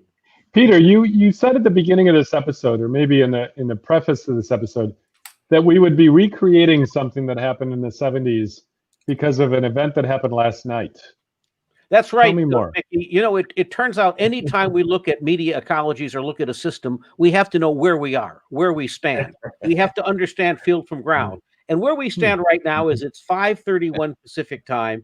And while we are talking about recursion and Markov blankets, at the same time, we have the linear to deal with because we actually have an agenda to go through. So I want to applaud you for pointing out that we can have the linear and the nonlinear at the same time.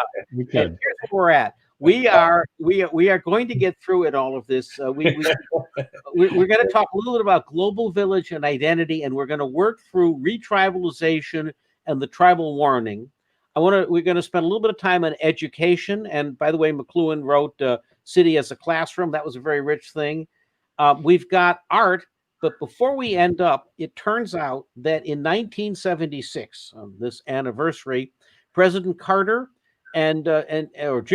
President Ford and Jimmy Carter had a debate. And Marshall McLuhan went to the Today Show to analyze the debate, not from a political context, but from a what happened context. And he had the advantage of being a Canadian. He didn't know what the heck was going on with U.S. politics, would let him to understand more. Well, today we have Andrew McLuhan, who's going to help us do that.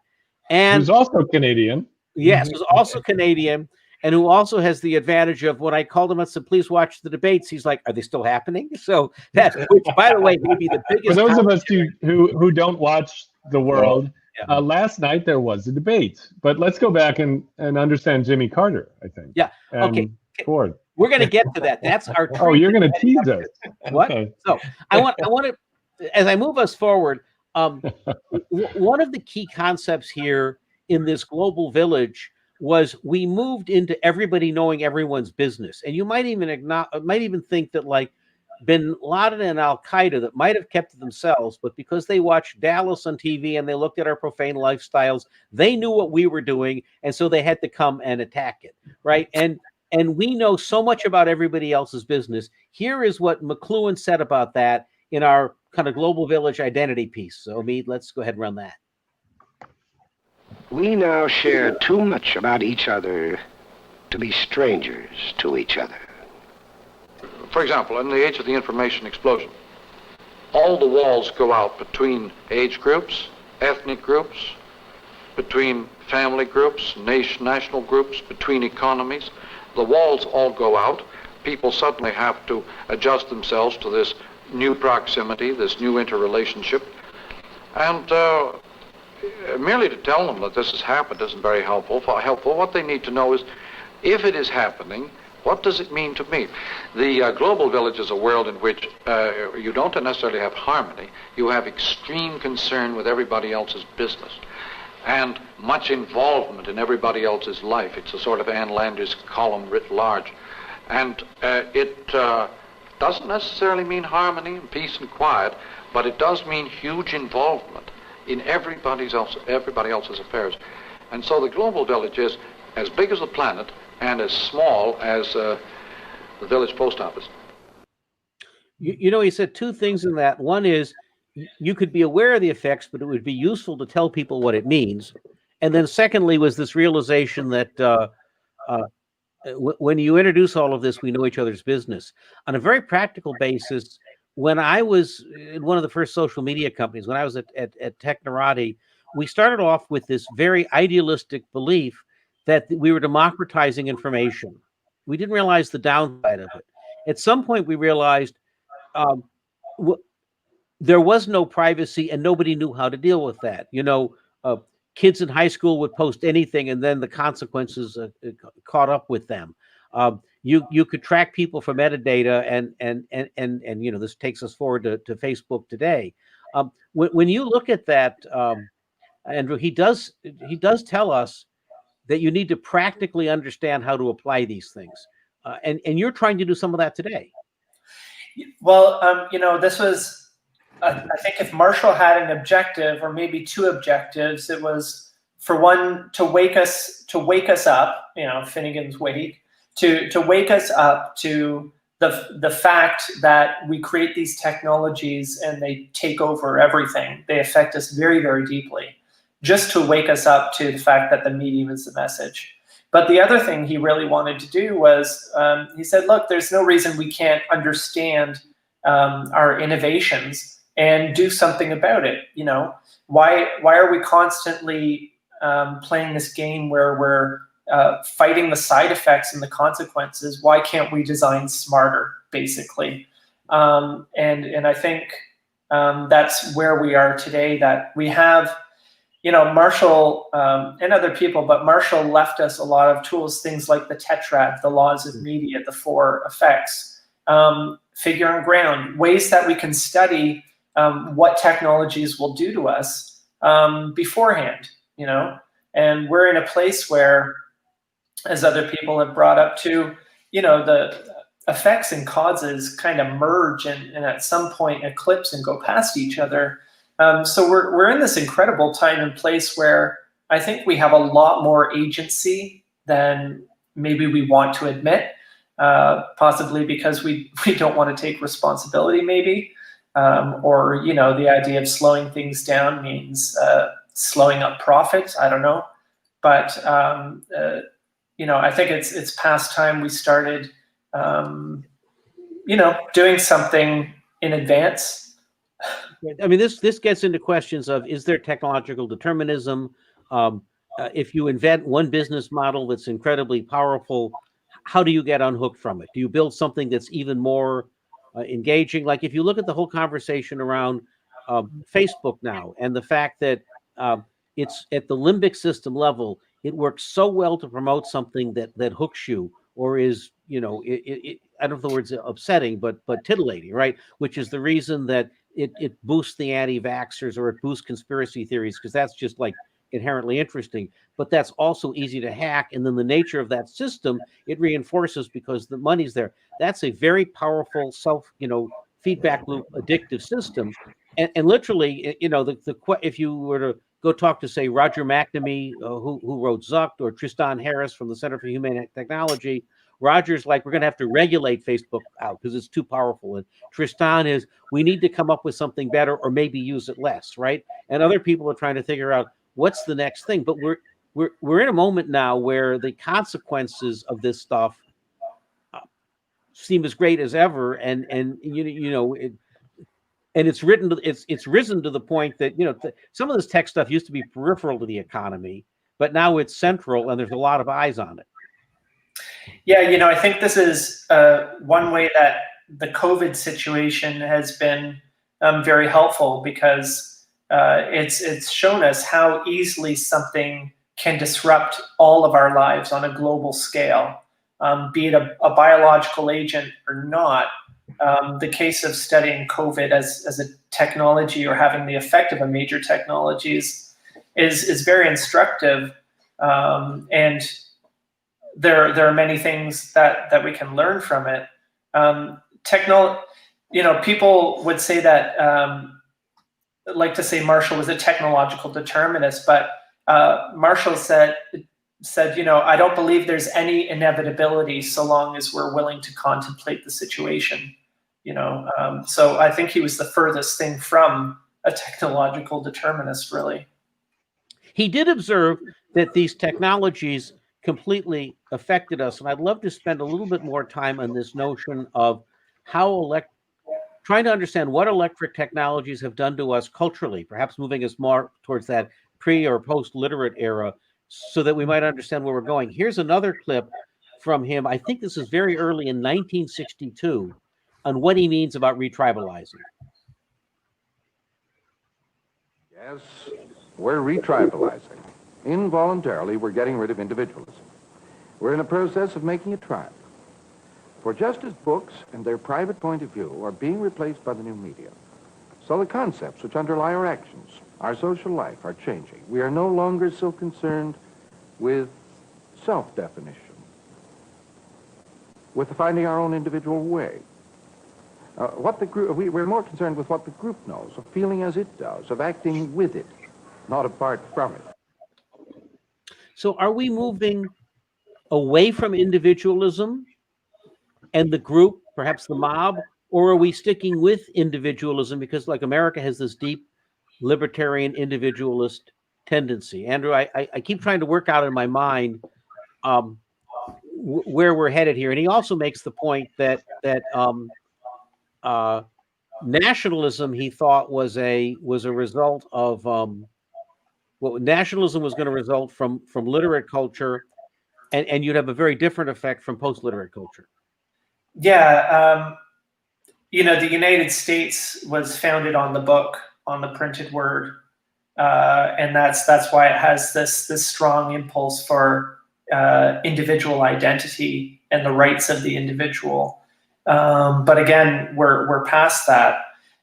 Nationalism, he felt that the radio was the ultimate nationalist tool or enabler, and he said people don't want to contemplate how the radio made possible Gandhi and Hitler alike.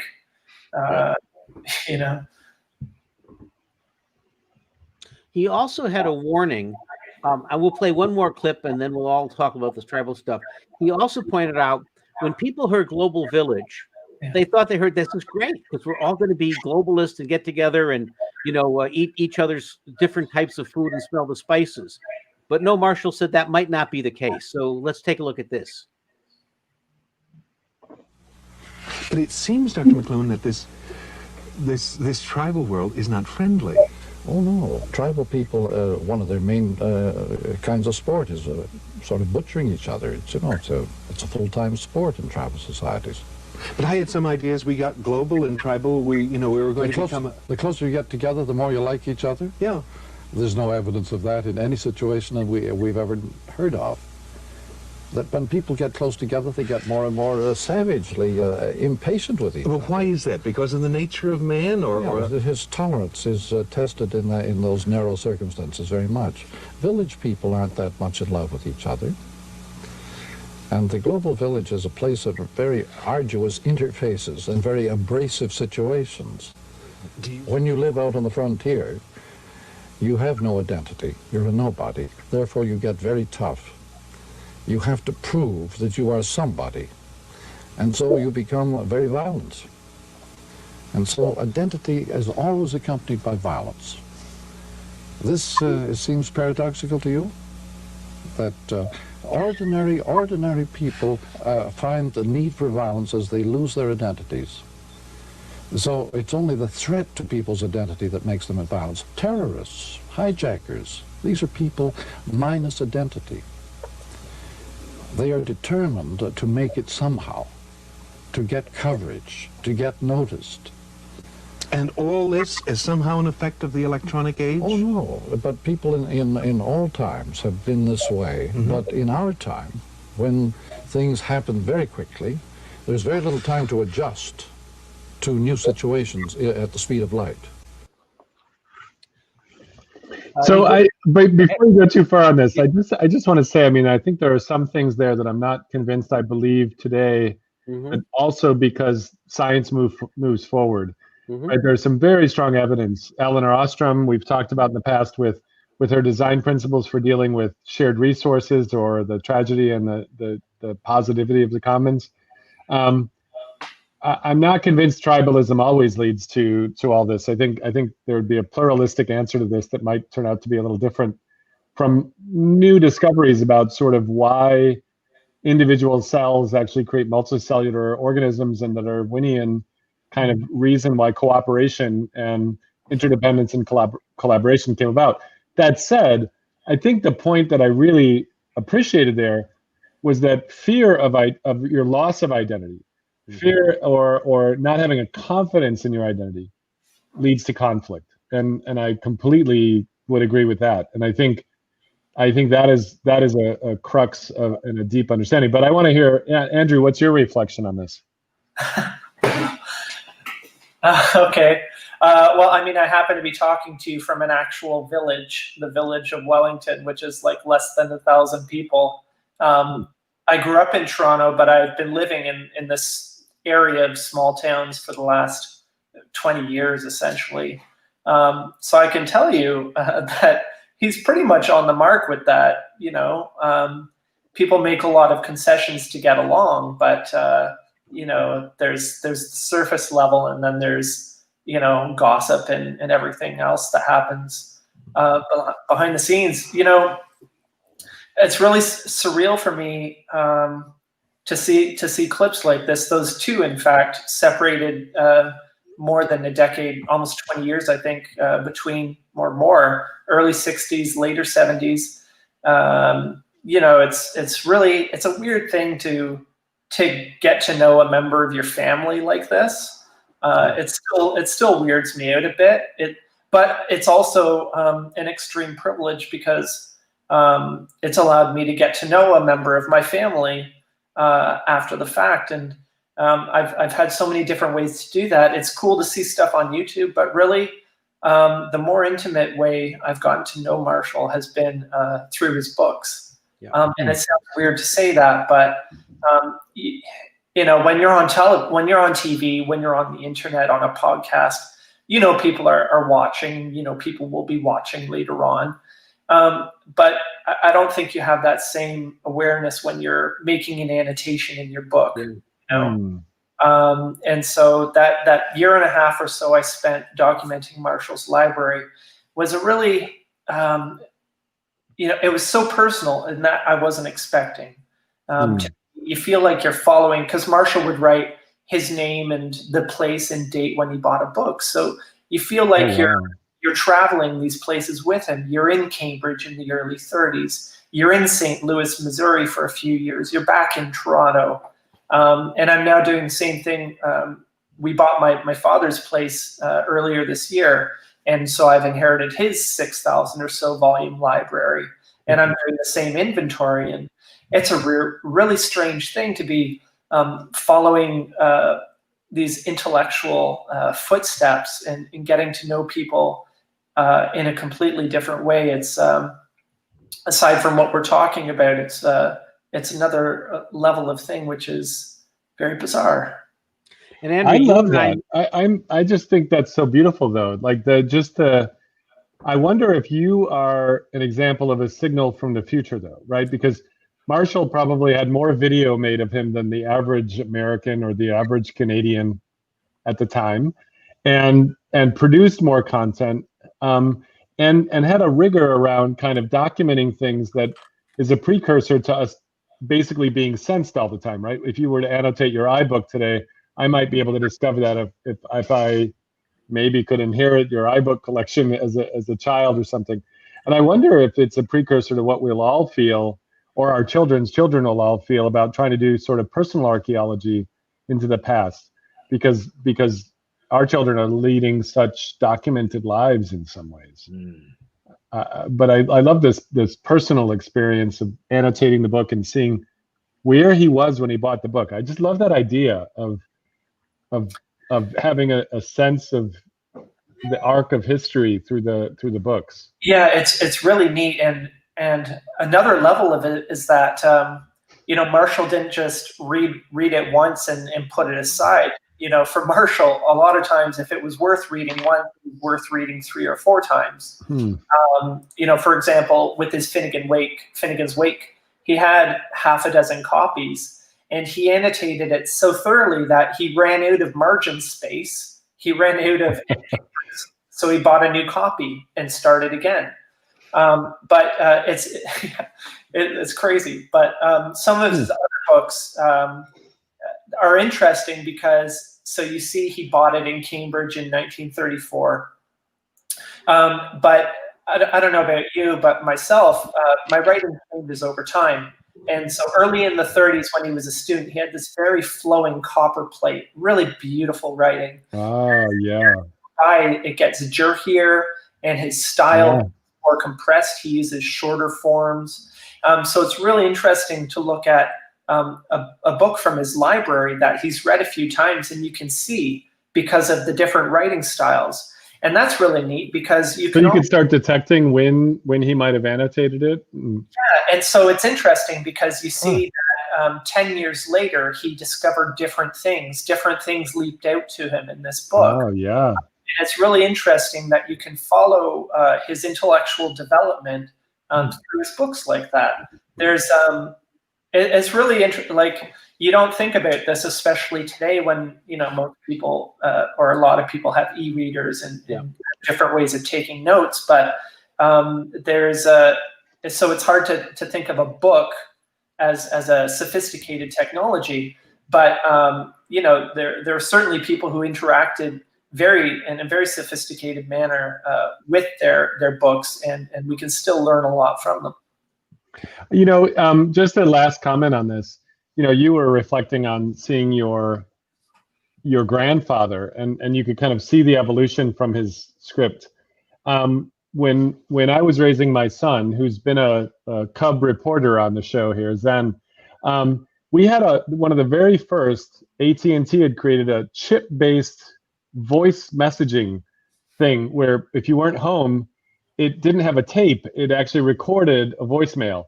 And when our son was like 6 years old or 7, when he went and visited a friend or was at the daycare too long or a babysitter, he would call from the house and leave a message to us. And a lot of times we would actually be there. We just didn't want to pick up the phone. But he would say things like, pick up the phone, come on, pick up the phone. Mom, are you there? Mom, mother, are you there? And when we heard a really beautiful one, and often we'd pick up the phone, we'd hit remember. There was like a button to save. And every time we moved, we took this little digital recorder with us because it had a spare battery that would keep it alive. And I remember going back for Mother's Day one year and finding that his voice changed over time because he actually went to become a teenager, and he went through adolescence. And so I have this video clip that we gave to his mom for Mother's Day one year that is actually his voice going, Mom, pick up the phone, please pick up. Mom, I'm over at Graham's house. I hope it's okay. I would like to stay for dinner. Mom, I just had a delightful. Mother, I am doing the New Year's Eve in New York. I don't know what happened, but I'm here, and I hope you're having a good. And it was kind of what you were saying. Like, it was this glimmer of the arrow of time that I don't think anyone else had experienced as much, in that way. And you were experiencing it in a very sort of retro fact way. I'm sorry, Peter. I know you're trying to go somewhere with this conversation. Is the that Andrew, I'm so pleased that I'm in your 12-week course that allows us to dip deeper into all of this. We're only going into week 4 tomorrow of your course over at Gray Area. And for anybody who's interested, at grayarea.org, Andrew's doing a 12-week course digging into understanding meaning using Marshall's original notes. And you can see the depth of this. What I'm going to suggest here is this is a really great discussion. We should do more of this. And we have a number of people who want to join us. Tristan Harris from the Center for Humane Technology, the gentleman from New Atlantis, who wrote that wonderful piece on Digital City and Analog City, some folks from the Annenberg schools. We have a rich conversation to have.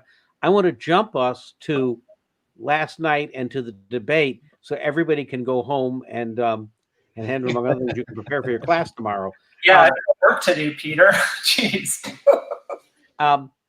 Welcome to quarantine. Yeah. Okay, so last night there was a presidential debate, and in 1976, let's just go back to the star guest on the Today Show to help us understand it, Marshall McLuhan in 1976. They're 7 minutes from the debate being over. Carter starts an answer in the middle. Audio goes out. Trust among our people and Nobody knows what's going on in the audience, and for 26 minutes, they can't get the audio back on all 3 networks. We have had no indication from the technical side as to what the problem is there or what the prospects are for clearing it up. Ford and Carter are both standing there. They don't move, like they've been like 2 kids who've been punished and sent to go, think about what they've done to the country. And they just have to stand there until the problem gets fixed, and then once it does get fixed, he will conclude that response now.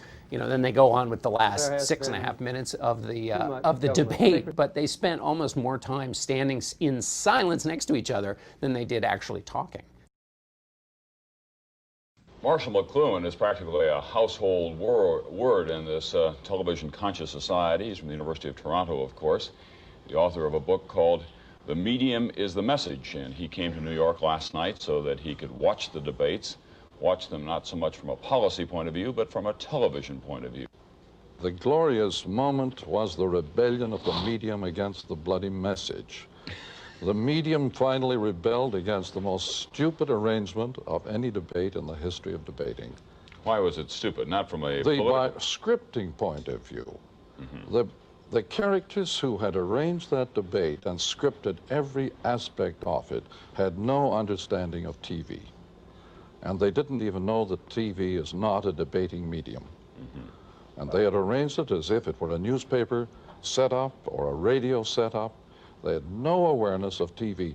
With the breakdown in the technology, the audience finally got into the act. Well, Professor McLuhan, if this debate had been arranged by people who, in your view, knew and understood television, how would it have been done? Well, now, this would take quite a while to explain, but it would be much closer to what we're doing right here. Chatting casually, spontaneously, without a script, and paying attention to what is being said. What those men said last night was merely to hold the audience on the image. It didn't matter at all what was said last night. You are the proponent, of course, that television is a cool medium. Yes. Both candidates last night were programmed and costumed and made up precisely. Had either candidate dared to present a policy, it would have destroyed his image. Was one more cool than the other from a purely television point of view? No, they're both in a state of panic. Cool. They were terrified of making a false step. They were standing in press-the-pants barrels and looking absolutely like some straight-jacketed characters. Absolutely the hottest type of medium you could imagine. Everything that the scripters and arrangers had done was hot stuff. They had no idea of what the TV medium is. That debate was the first one after the Kennedy-Nixon debate. It was the first debate to feature a sitting president, and evidently people bitched about debates back then as much as we have this year. What is hot and cold? What does that mean? Well, that's what we're getting into next week in the course. That's okay. Chapter 2. Stay tuned. Right. It's basically hot and cool are categories for comparison, and Marshall fell victim to this impulse that we have to come up with, special language for things, neologisms, and it backfired in this case. Really, hot and cool are ways of describing the nature of technologies as hot, meaning high in definition or information, or cool, meaning very low in information. So like a comic, like a serial comic, is very low in definition because you supply a lot of the animation going between panels. Whereas, this kind of image right here is very filled with information that is, we're not as involved in completing the circuit. So, that's kind of what it comes down to. It also, I feel like we have to have Claude Shannon on the show at some point to talk about information theory. If we're gonna round this out, maybe for part 2 of this episode, because I know we've got to give people a chance to actually live their lives. I love that. I did not know that's what he meant by cold and hot. I think that's fascinating. It's really a simple thing, but it gets, the terminology gets in the way. He defines a hot medium as one that is well filled with information. Yeah. And it has to do with participation, not so much on the content level, but on the sensory level. So that, like, for example, a film, like old films that are actually film, they're sped at a certain rate so that they give the illusion of movement, but really it's a progression of still images that your mind does, your eyes and your senses do a lot of the work filling in the movement. That's what he's talking about in the way of participation here. Yeah. Not participation like in these massive gaming things where we're all playing together. It's participation on the sensory level. You said a word in there, and I feel like I don't know. I feel very naive. I think I know it, but it was neologism. What was the word? It's ironically a neologism is just a word that you make up, basically. Like hot and cool, or I don't know, fake news, right? I like to make up words. That's good. Peter, let's plan for the next episode. Let's let everybody. So we have one coming up. I'd love to just get a quick round of comments here on last night from a McLuhan-esque analysis, what we thought went on. I'll offer my thought.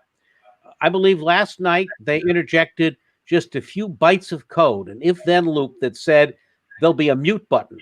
And it was the mute button hanging over that completely changed everyone's behavior. So I believe that was the enormous context that we saw. That was the thing that flipped it. And again,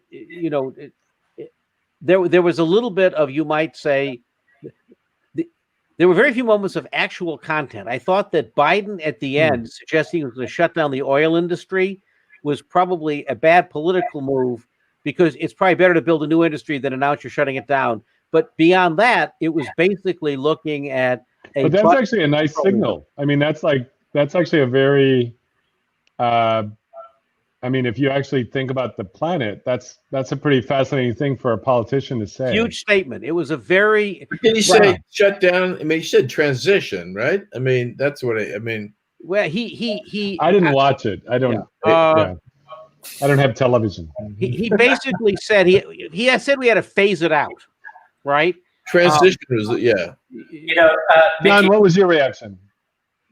Yeah,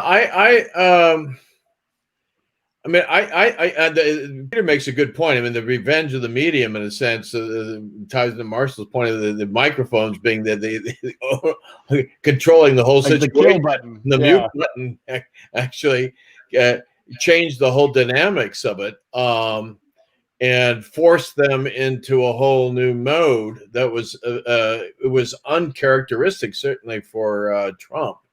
I expected him to go Trevor Noah the other day said he expected him, I'll just replicate what he said on the Daily Show. He expected Trump to just, if the mic get cut off, walk over and lick Biden's mic, and then just, because he infected, and then just keep going. I thought he'd do something like that, but evidently his handlers really got to him.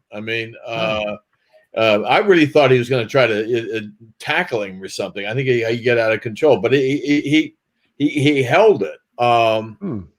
But was it real? Was it authentic? Was it a debate? Did you want to change the channel, John? What? Did you want to change the channel? No. Oh, okay, so you were captivated. Well, I wasn't captivated, but I mean, it's, you know. I had to take action, so I simply walked to a television in a different room. That did it for me. Andrew, how about you? Andrew, what's your comments? Yeah, that's how I. Yeah, Andrew, what's the dispassionate Canadian McLuhan-esque response? Yeah, right. Well, I think it was a no-brainer, wasn't it? Yeah. In a word, we call it a debate, but it's as much a debate as this is a phone. It's a shade of what something once was, and that was Marshall. Once was. Was that this has nothing to do with debating, and what they ran last night is a far cry from what they did in '76. Actually, it was very interesting. Peter made me watch it so we could talk about it today, and we're spending 2 minutes on it. So thanks for that, Peter. I like that. Yeah, about the right timing. I was glad to do it. It was interesting. I didn't know much about Biden. Biden came off as a politician and Trump as a businessman, and they both made that very, very clear. And I don't think it bodes very well for the turnout of the election. But Mickey said something. He said, "I don't have a television," right? And there's this great Marshall McLuhan had a discussion with W.H. Auden back in the 70s. And Auden said, they're debating television. And Auden says, "I don't have a television. I wouldn't dream of having one." And Marshall says, "Well, then you just suffer all the consequences without getting any enjoyment from it." Well, that's it. Yeah. I guess I missed out on all the joy of watching a slow motion. Right. Anyway, one thing that I think that really stood out to me was that and it was funny, Marshall in the 70s talking about the press your pants thing. People might not know, but when laundries used to have these giant contraptions that press your pants, and that's what they were standing in, those little booths. That's what he was referring to. It looks like in a pants presser. And I noticed that the debate last night, I thought they were about to start playing Jeopardy, because it really seemed like that's Alex Trebek would have been perfect. Right? They were on set for a game show, what it looked like to me.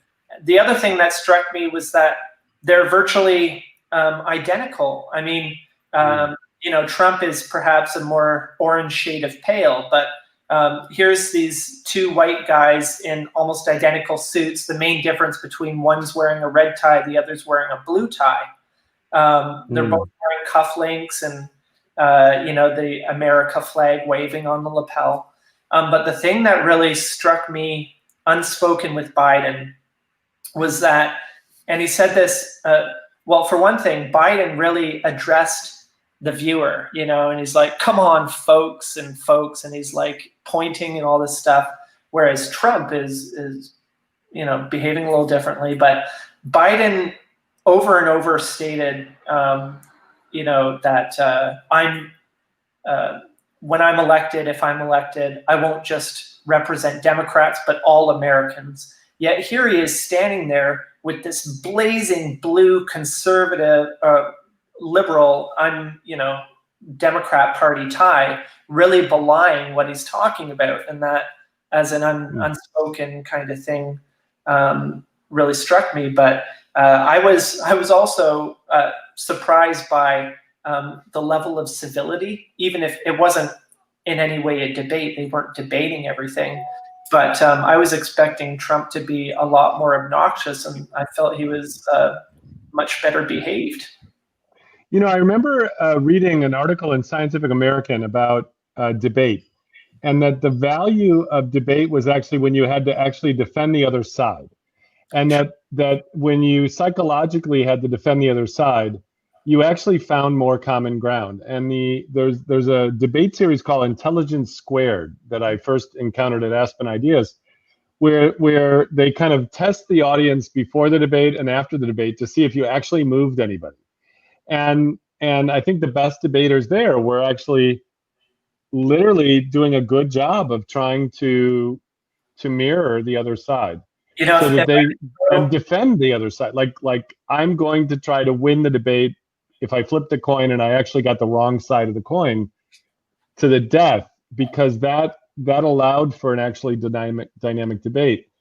I would love to see that kind of thing happen, but I don't think that's in the future. The last McLuhan story out there is one of the greatest stories I heard about Marshall. Was he had a childhood friend named Tom Easterbrook, and they went to the University of Manitoba together, and they both worked their passage to England, to Cambridge University, on a cattle boat in the height of the Depression.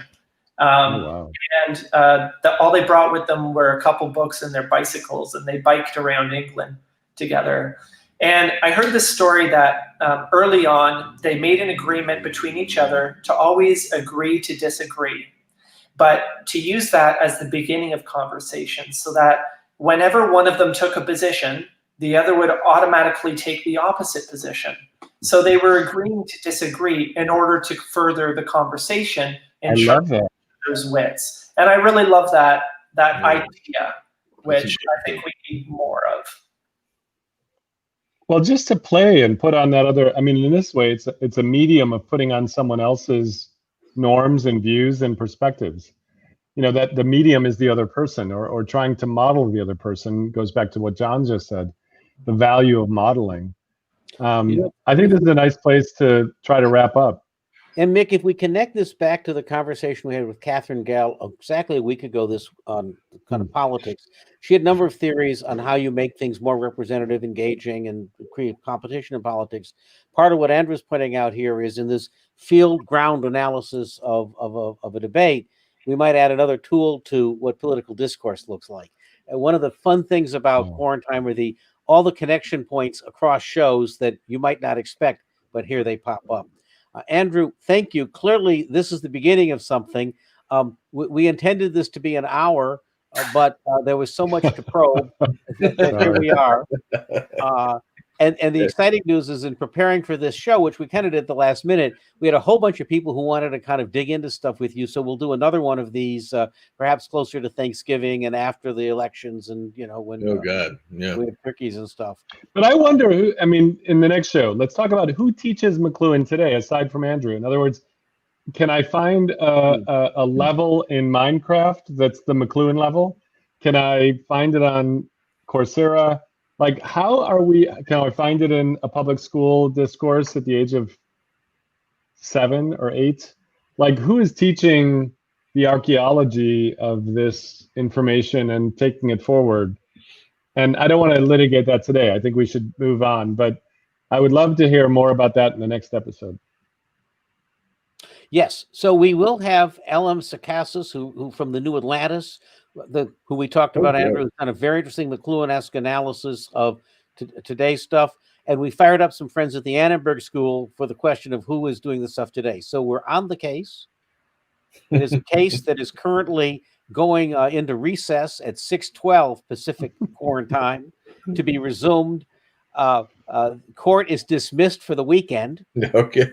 And cheers. Cheers. Fine conversation. Thanks, John. Thanks, Andrew. And Andrew, I'll see you tomorrow. I'll see you tomorrow. Can I ask one final question? What's our homework for tomorrow? Stop, Peter. Well, call the show. The whole point of what we're doing is there is no homework and there's no assignments, and you're not getting us. Well, you might get a certificate. I don't know. But what I'm doing with this course is kind of what we've been doing tonight, where we're reading this together, and I'm commenting and bringing my knowledge to bear. But the other thing is I've got these 3 copies of Understanding Media that Marshall annotated after the fact, and I'm using his annotations and basically using them as a guide through the book. because these are annotations he made toward a 10th anniversary edition. So, you know, it's kind of a mutual exploration in an attempt. Maybe it's a Joycean attempt at a non-linear reading of Marshall McLuhan. I don't know, but it's fun. Oh, look, I'm selling books, I guess. Just to let you know, I'm on board with the case, and I didn't have to buy these. I've had Peter, these you got a lot of years, reading to do but I put them out tonight. Hey guys, thank you so much. Andrew, thank you. John, thank you. Thank you. Thank you so much. And it is now 6:14 Pacific Quarantine Time. Take us out. There you go. Let's get close, but not so close. Quarantine.